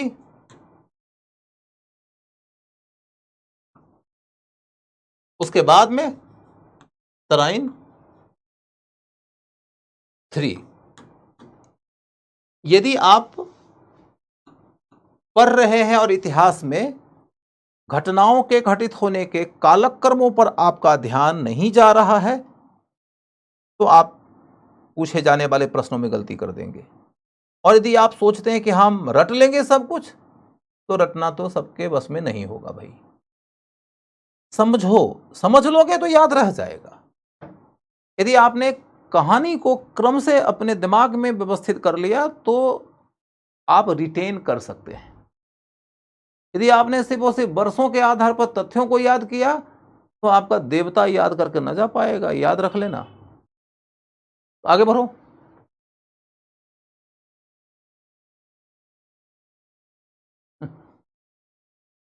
आपके जैसा टीचर सभी विषयों में मिल जाए तो यूपीएससी का लेवल ही डाउन कर देंगे।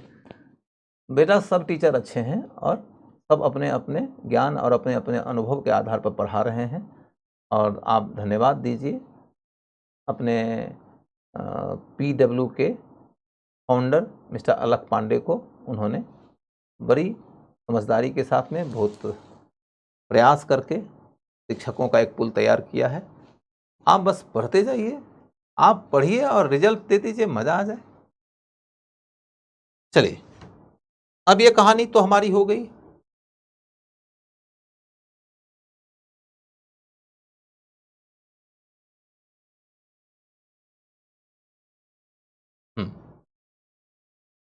तो चंदावर की लड़ाई की कहानी हमारी खत्म हो जाती है।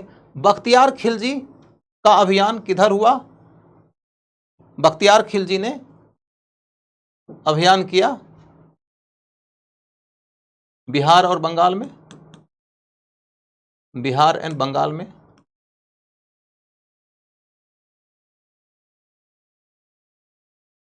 तो बख्तियार खिलजी वाला जो फैक्टर है बड़ी महत्वपूर्ण हो जाता है। बख्तियार खिलजी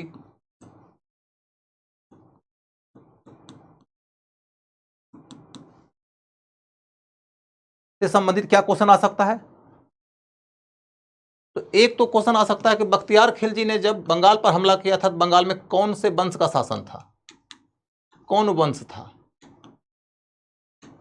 कौन राजा था?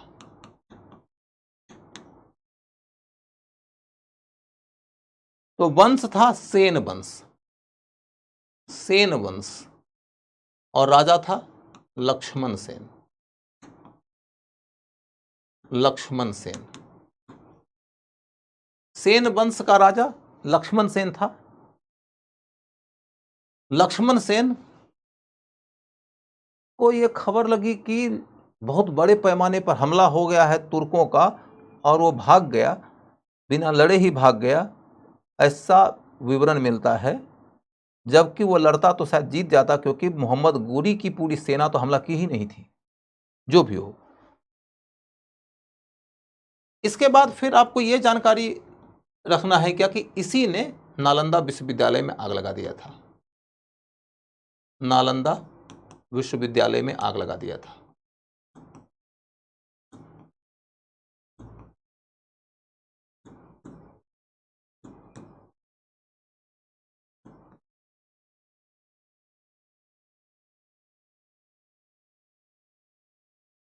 पिछले दिनों इस बात की चर्चा काफ़ी होती रही है कि बख्तियारपुर एक जगह है, हम लोग उसी इलाके के हैं, वहाँ से तकरीबन 70-80 किलोमीटर की दूरी पर मेरा गांव है। तो बख्तियारपुर का नाम बहुत विवादास्पद नाम है, और ये कहा जाता है कि बख्तियार खिलजी के नाम पर उसका नाम पड़ा है। हालांकि कोई बहुत ज़्यादा हिस्टोरिकल एग्जामिनेशन नहीं हुआ है कि जिसके आधार पर यह बात हम दावे के साथ कह सकें कि उसी बख्तियार खिलजी के नाम पर इसका नाम बख्तियारपुर है। लेकिन यदि उसके नाम पर यह नाम है, तो मैं पहला आदमी होऊंगा जो ये कहूँगा कि उस दुर्दांत आदमी, चंडाल आदमी के नाम पर किसी शहर का नाम नहीं होना चाहिए। हिंदुस्तान आज तक एजुकेशनल इंस्टीट्यूशन के नाम पर जो सबसे बड़ा एक्सेलेंस क्रिएट कर पाया था, उसका नाम है नालंदा। उसने नालंदा जला दिया। फर्क इससे नहीं पड़ता है कि वो हिंदू है कि मुसलमान है। एक के बाद एक मुस्लिम शासक आएंगे, एक के बाद एक हिंदू शासक आए हैं। कई शासक हिंदू हैं जो बहुत अयोग्य हैं, कई शासक मुस्लिम हैं जो बहुत योग्य हैं। हिंदू और मुसलमान सभी शासकों का इतिहास हमारे लिए एक जैसा है। लेकिन मैं इस बात के अंदर यकीन करता हूं कि जो नालंदा जैसे इंस्टीट्यूशन को जला के राख कर दिया, वैसे व्यक्ति के नाम पर किसी शहर का नाम नहीं होना चाहिए। तो अब देखोगे कि यही बख्तियार खिलजी है जिसने नालंदा विश्वविद्यालय में आग लगा दिया था। अब इसके बाद की कहानी आगे बढ़ते हैं। खोखर का विद्रोह, ये लिखो। 1205 ईस्वी में 1205 ईस्वी में पंजाब के खोखर जनजाति के विद्रोह, दमन के दौरान उसकी हत्या हो गई।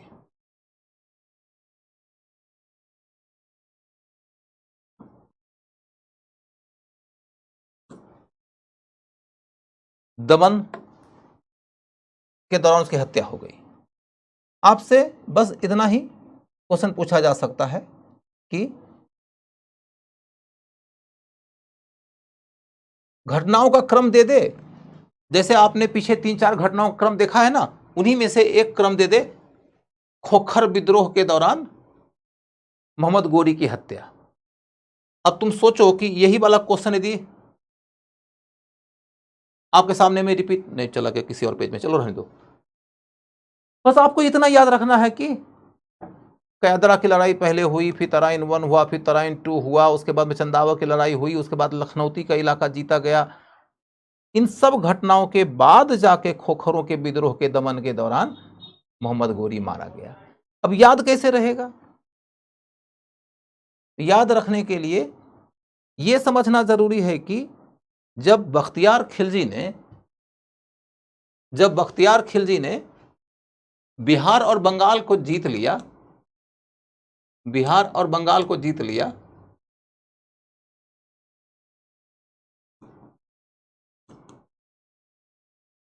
तो वो वहां का सुल्तान कर दिया अपने आप को घोषित। He became the ruler of that area, क्योंकि वह मोहम्मद गोरी के द्वारा भेजी गई सेना का प्रतिनिधि नहीं था। यद्यपि कि बख्तियार खिलजी था मोहम्मद गोरी की सेना में ही, लेकिन किसी वजह से नाराजगी हो गई और वह एक छोटी सी सैनिक टुकड़ी अपनी बना लिया और उसी सैनिक टुकड़ी को लेकर वह बिहार और बंगाल की ओर चला गया, वहां हमले में कामयाब हो गया और उसके पास में एक बड़ा इलाका आ गया। तो उस इलाके का स्वामी कौन बन गया? बख्तियार खिलजी। बख्तियार खिलजी जब बन गया तो एक तरफ पंजाब से लेके यूपी तक गोरी और दूसरे तरफ बिहार बंगाल किसके पास? बख्तियार खिलजी के पास। तो गोरी ने बोला बख्तियार खिलजी को कि बिहार और बंगाल समर्पित करो, ट्रांसफर करो हमको, तुम हमारी अधीनता स्वीकार कर लो और नहीं तो युद्ध के लिए तैयार रहो। खिलजी को लगा कि हम गोरी से लड़ तो पाएंगे नहीं, तो उसने गोरी की अधीनता स्वीकार कर लिया और इस तरीके से गोरी के अधीनस्थ के रूप में बख्तियार खिलजी वहां रूल करने लगा। तो अब आपको यह बात समझ में आ जाएगी ना कि गोरी और बख्तियार खिलजी के बीच का समझौता पहले हुआ। खोखर की लड़ाई या विद्रोह के दौरान तो मारा ही गया, तो उसके मरने के बाद थोड़े न समझौता करने आएगा वो बख्तियार खिलजी से। तो बख्तियार खिलजी से समझौता पहले हो गया और खोखरों के विद्रोह में उसकी मृत्यु बाद में हुई। अब कुल मिलाकर कहानी यह है कि खोखर के विद्रोह के बाद में उसकी मृत्यु जब हो जाती है, 5 में विद्रोह हुआ है, मृत्यु हुई है 1206 में, 6 में मृत्यु हुई। आपसे ये क्वेश्चन पूछा जा सकता है कि उसकी मृत्यु हुई कैसे थी? तो मृत्यु हो गई 1206 में खोखरों के विद्रोह का दमन करते हुए। खैर, अब उसके बाद का मामला यह है कि उसका उत्तराधिकार किसको मिलेगा? उत्तराधिकार का मुद्दा।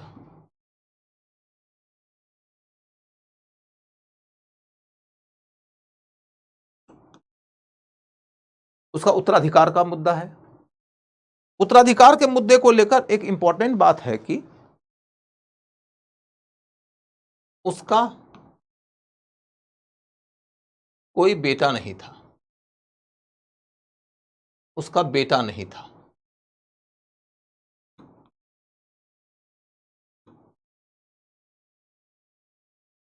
इसमें एक बड़ी महत्वपूर्ण लाइन है, बहुत फेमस सा स्टेटमेंट है उसका, जो पूछा जा सकता है। क्या पूछा जा सकता है?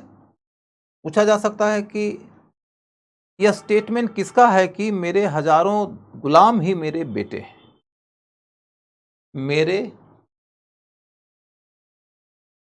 हजारों गुलाम ही मेरे बेटों की तरह हैं।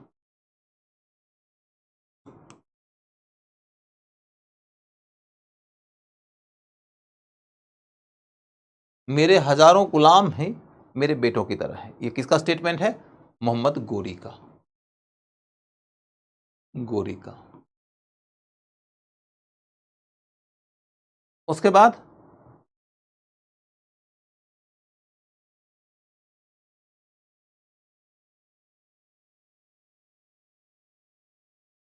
उसके राज्य को 3 भागों में बांट दिया गया।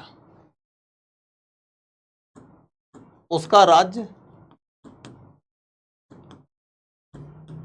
3 भागों में बटा। उसका राज्य 3 भागों में बटा। कौन से 3 भाग हैं? एक है गजनी और गोर का प्रदेश,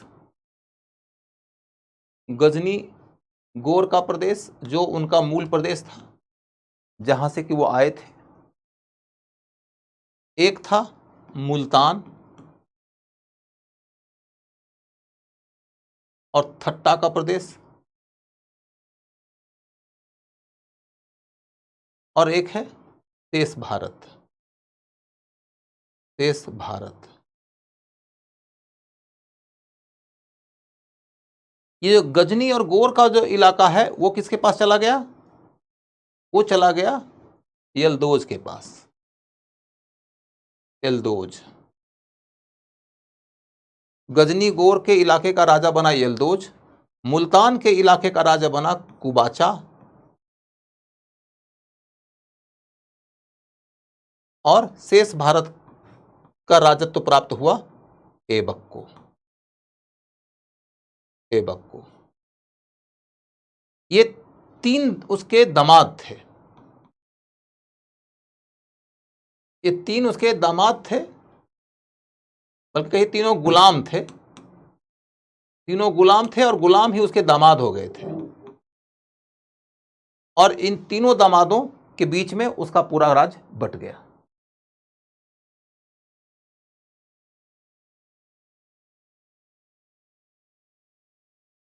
अब देखो आपकी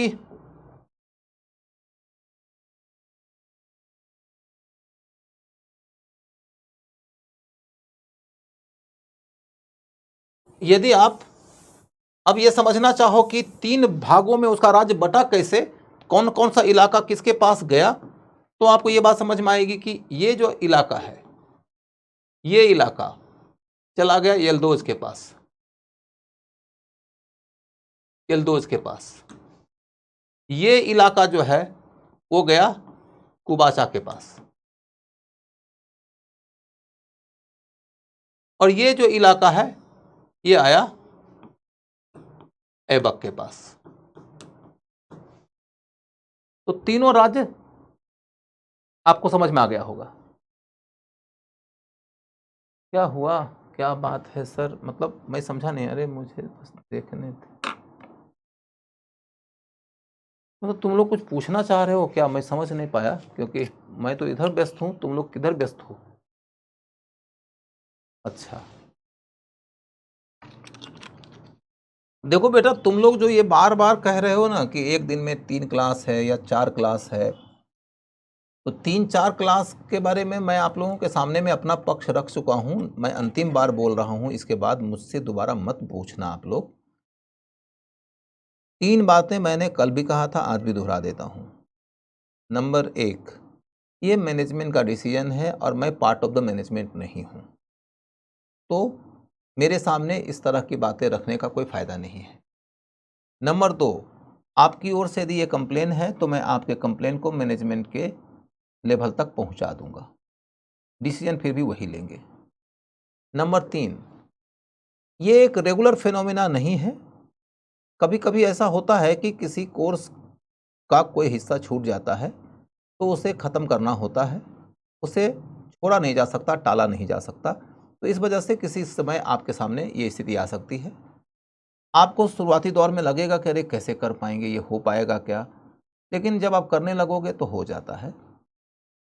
हाँ, ये बात है क्या कि यदि आपको सालों भर 3-4 क्लास करना पड़े तो मैं इस स्ट्रैटेजी के पक्ष में नहीं हूँ। लेकिन यदि बीच बीच में आ जाए, कभी कभी 10-15 दिनों के लिए आ जाए, तो उस 15 दिनों की स्थिति को आपको एक्सेप्ट कर लेना चाहिए, क्योंकि आप ही के कोर्स का कवरेज हो रहा है। ऐसा तो है नहीं कि किसी और चीज़ का काम हो रहा है यहाँ पर। अब गोरी का काम खत्म हो गया, तब आता है ऐबक का काम। ऐबक, ऐबक, कुतुबुद्दीन ऐबक। मोहम्मद गोरी की का बेटी था ना सर, मोहम्मद गोरी का बेटी थी ना सर? हाँ, तो बेटी थी तब ना दामाद हुआ जी। क्या पूछता है तुम लोग हैं? अजीब अजीब सवाल पूछता है ये लोग। मोहम्मद गोरी की बेटी थी ना सर? मैंने आपको बताया ना कि ये यल्दोज, कुबाचा और कुतुबुद्दीन ऐबक, ये तीनों उसके गुलाम थे। ये तीनों गुलाम ही तीनों उसके दामाद हो गए थे और तीनों उसके उत्तराधिकारी हो गए अलग अलग इलाकों में। तो मैंने बता दिया कि दामाद को उत्तराधिकार मिला, तो पूछ रहा बेटी थी ना सर? बेटी नहीं थी, दामाद कैसे आ गया सर? सर का सर खाने के लिए तुम लोग कोई कसर नहीं छोड़ेगा जी। चलो,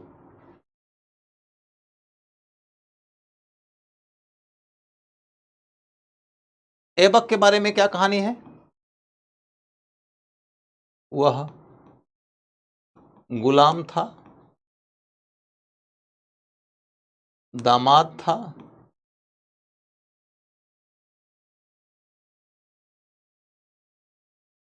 उत्तराधिकारी बना,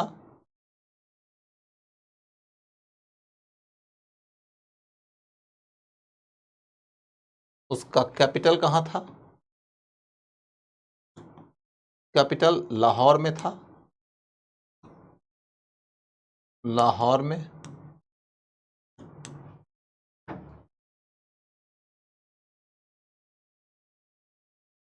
उसके बाद वह 2.5 दिन का झोपड़ा बनाया। 2.5 दिन का झोपड़ा बनाया। 2.5 दिन का झोपड़ा बनाया।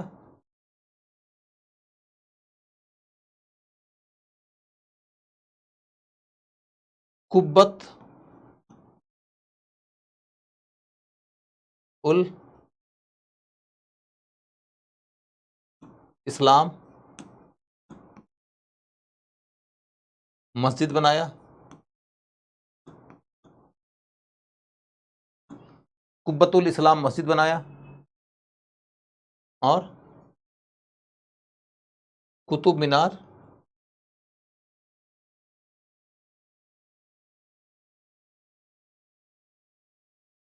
की पहली मंजिल बनाया। पहली मंजिल।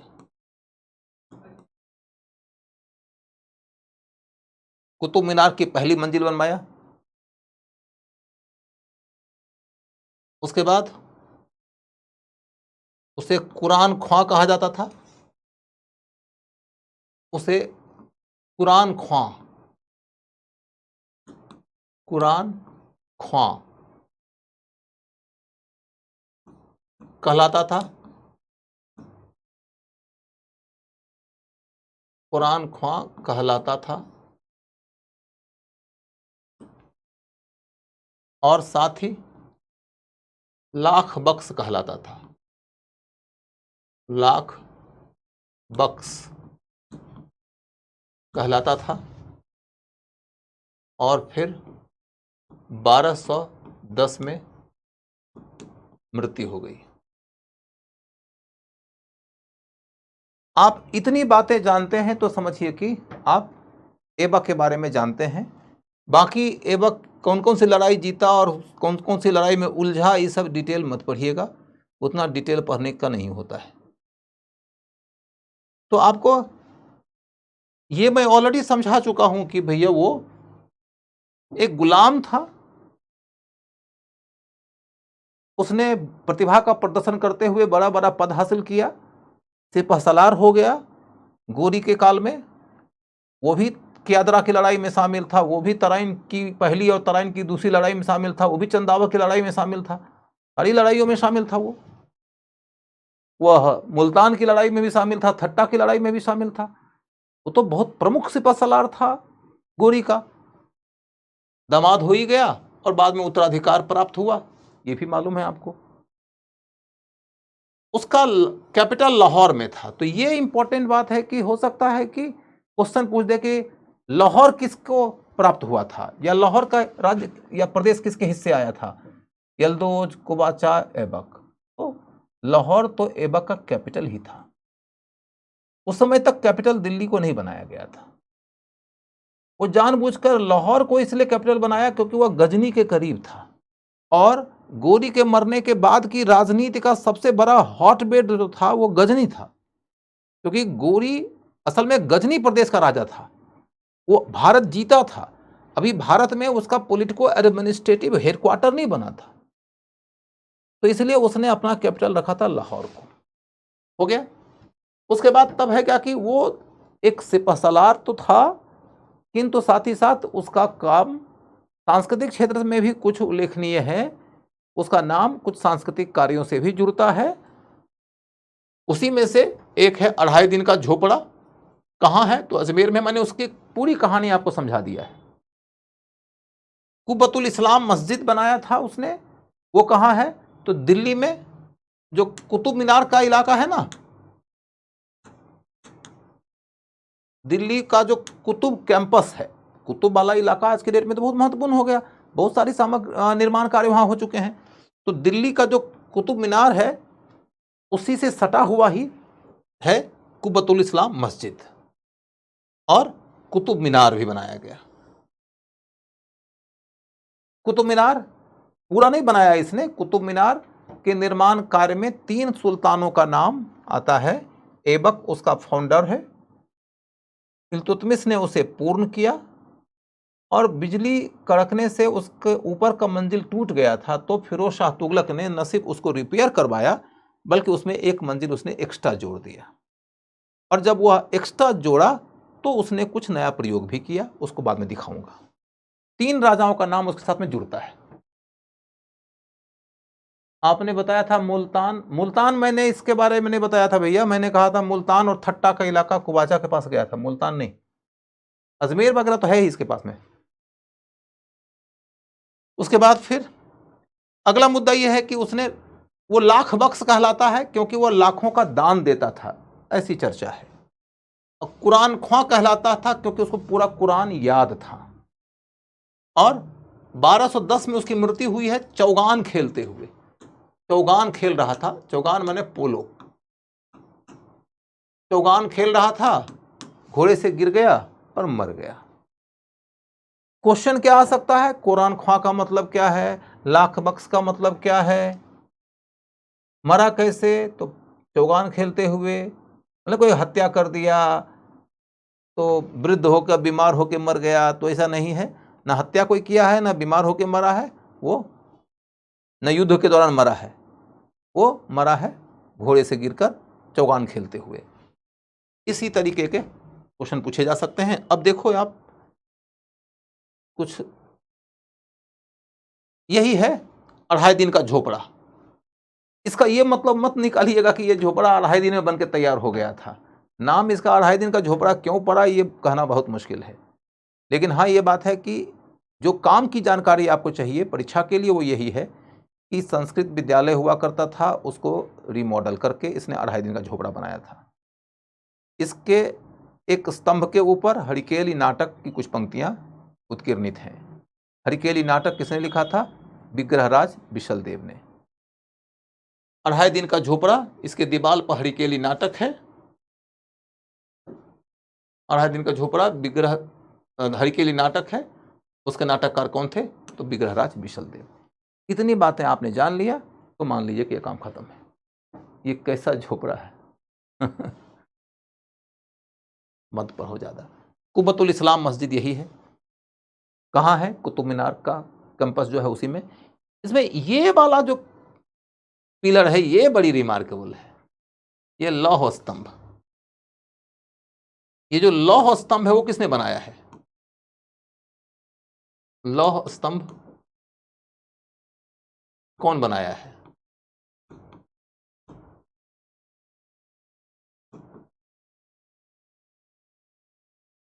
फिर से बताऊं कि ये कुब्बतुल इस्लाम मस्जिद के अंदर इस कैंपस में ही ये एक पिलर दिख रहा है आपको, ये आयरन पिलर है। इस आयरन पिलर का निर्माण किसने कराया था? ऑप्शन है गोरी,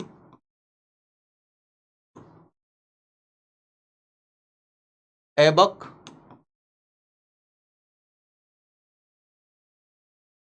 इल्तुतमिश,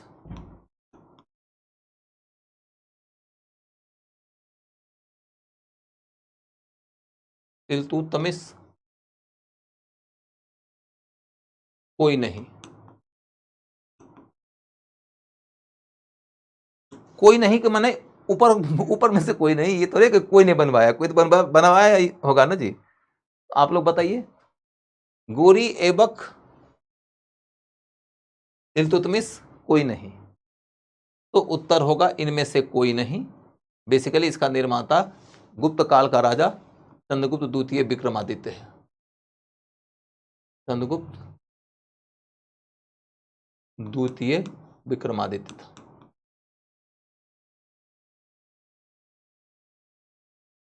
उसका निर्माता कौन था? तो चंद्रगुप्त द्वितीय विक्रमादित्य। तो ये बात हो गई। अब यही है कुतुब मीनार, जिसका कि फाउंडेशन उसी ने तैयार कराया था। इसके आगे का जो हिस्सा है वो बनवाया है इल्तुतमिश ने।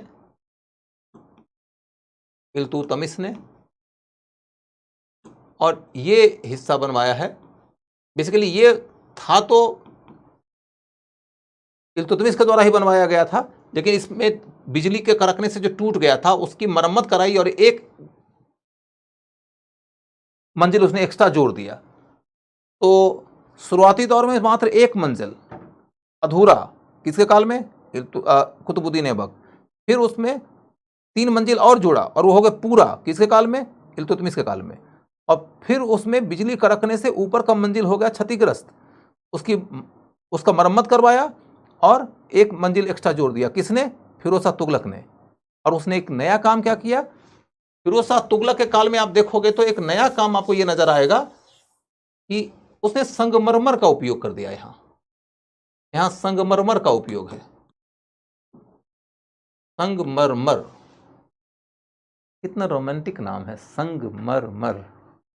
ऐसा लगता है कि इस पत्थर का भगवान ने निर्माण ही किया था ऐसे प्रेम की कथा को अभिव्यक्त करने के लिए, जिसमें कि प्रेमी और प्रेमिका एक दूसरे के साथ रहने की कसम खाते थे और उनको दुनिया वालों ने मिलने नहीं दिया। उन्होंने ये तय किया कि अब हम संग में मर जाएंगे।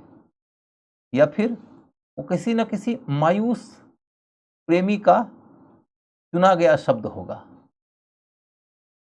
कहते हैं ना कि वियोगी होगा पहला कवि, आह से उपजा होगा ज्ञान। फिर से बोलो, वियोगी होगा पहला कवि, आह से उपजा होगा ज्ञान, ढलक कर आंखों से चुपचाप बही होगी कविता अनजान। तो इस तरह से वियोग के भाव से प्रेरित किसी व्यक्ति ने इस पत्थर का नाम संगमरमर रख दिया होगा।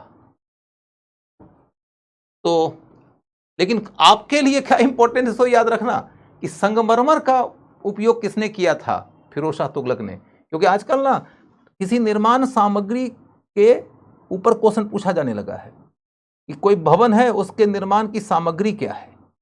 क्वेश्चन आया है कि लखनऊ के इमामबाड़ा का जो निर्माण हुआ उसमें क्या संगमरमर का उपयोग हुआ था।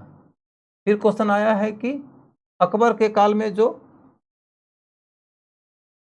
बुलंद दरवाजा बनाया गया, क्या उसमें संगमरमर का उपयोग हुआ था। क्वेश्चन आया है कि गंधार मूर्ति कला की सामग्रियां क्या क्या थी। इस वजह से कुतुब मीनार के ऊपर भी क्वेश्चन आ सकता है कि बाकी सारे मीनारों में चलकर देखो या बाकी मंजिलों में देखोगे तो आपको पता चलेगा कि लाल बलुई पत्थर का उपयोग किया गया है, लेकिन फिरोज शाह तुगलक ने उसमें संगमरमर का उपयोग किया है। ठीक है। अब हम कह सकते हैं कि कुतुबुद्दीन ऐबक की कहानी हमारी कंप्लीट हो गई। तो कुतुबुद्दीन ऐबक की कहानी के कंप्लीट होने के बाद अब हमारे सामने में क्या आता है? कुतुबुद्दीन ऐबक मरा है 1210 में।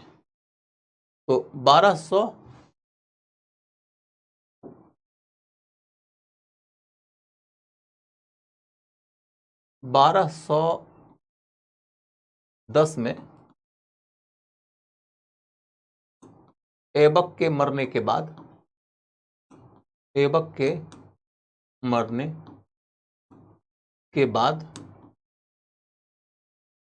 कौन गद्दी पर बैठा? ऐबक के मरने के बाद गद्दी पर बैठा आराम शाह।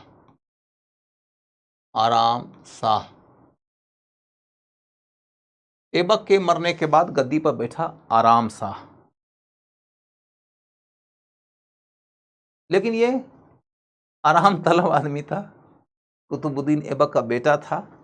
ऐसा होता है कि कभी कभी जब आप देखोगे कि एक आदमी बहुत संघर्ष की स्थिति में पला बढ़ा होता है, वह तपता है, सोने की तरह निखर जाता है और वही कुतुबुद्दीन ऐबक हो जाता है। लेकिन जब उसका बेटा आता है, देखता है कि मेरा बाप तो आलीशान अचीवमेंट हासिल कर लिया, तो फिर वह अपने बाप की उपलब्धियों को आगे बढ़ाने के लिए योग्य व्यक्ति की तरह नहीं निखरता है और वह विलासी हो जाता है। और बाप ने नाम भी ऐसा रख दिया है आराम शाह कि वो आराम तलब हो गया। अयोग्य व्यक्ति था। कुछ ही महीने के बाद उसको इल्तुतमिश ने गद्दी से उतार दिया। इल्तुतमिश ने गद्दी पर कब्जा कर लिया। गद्दी पर कब्जा कर लिया।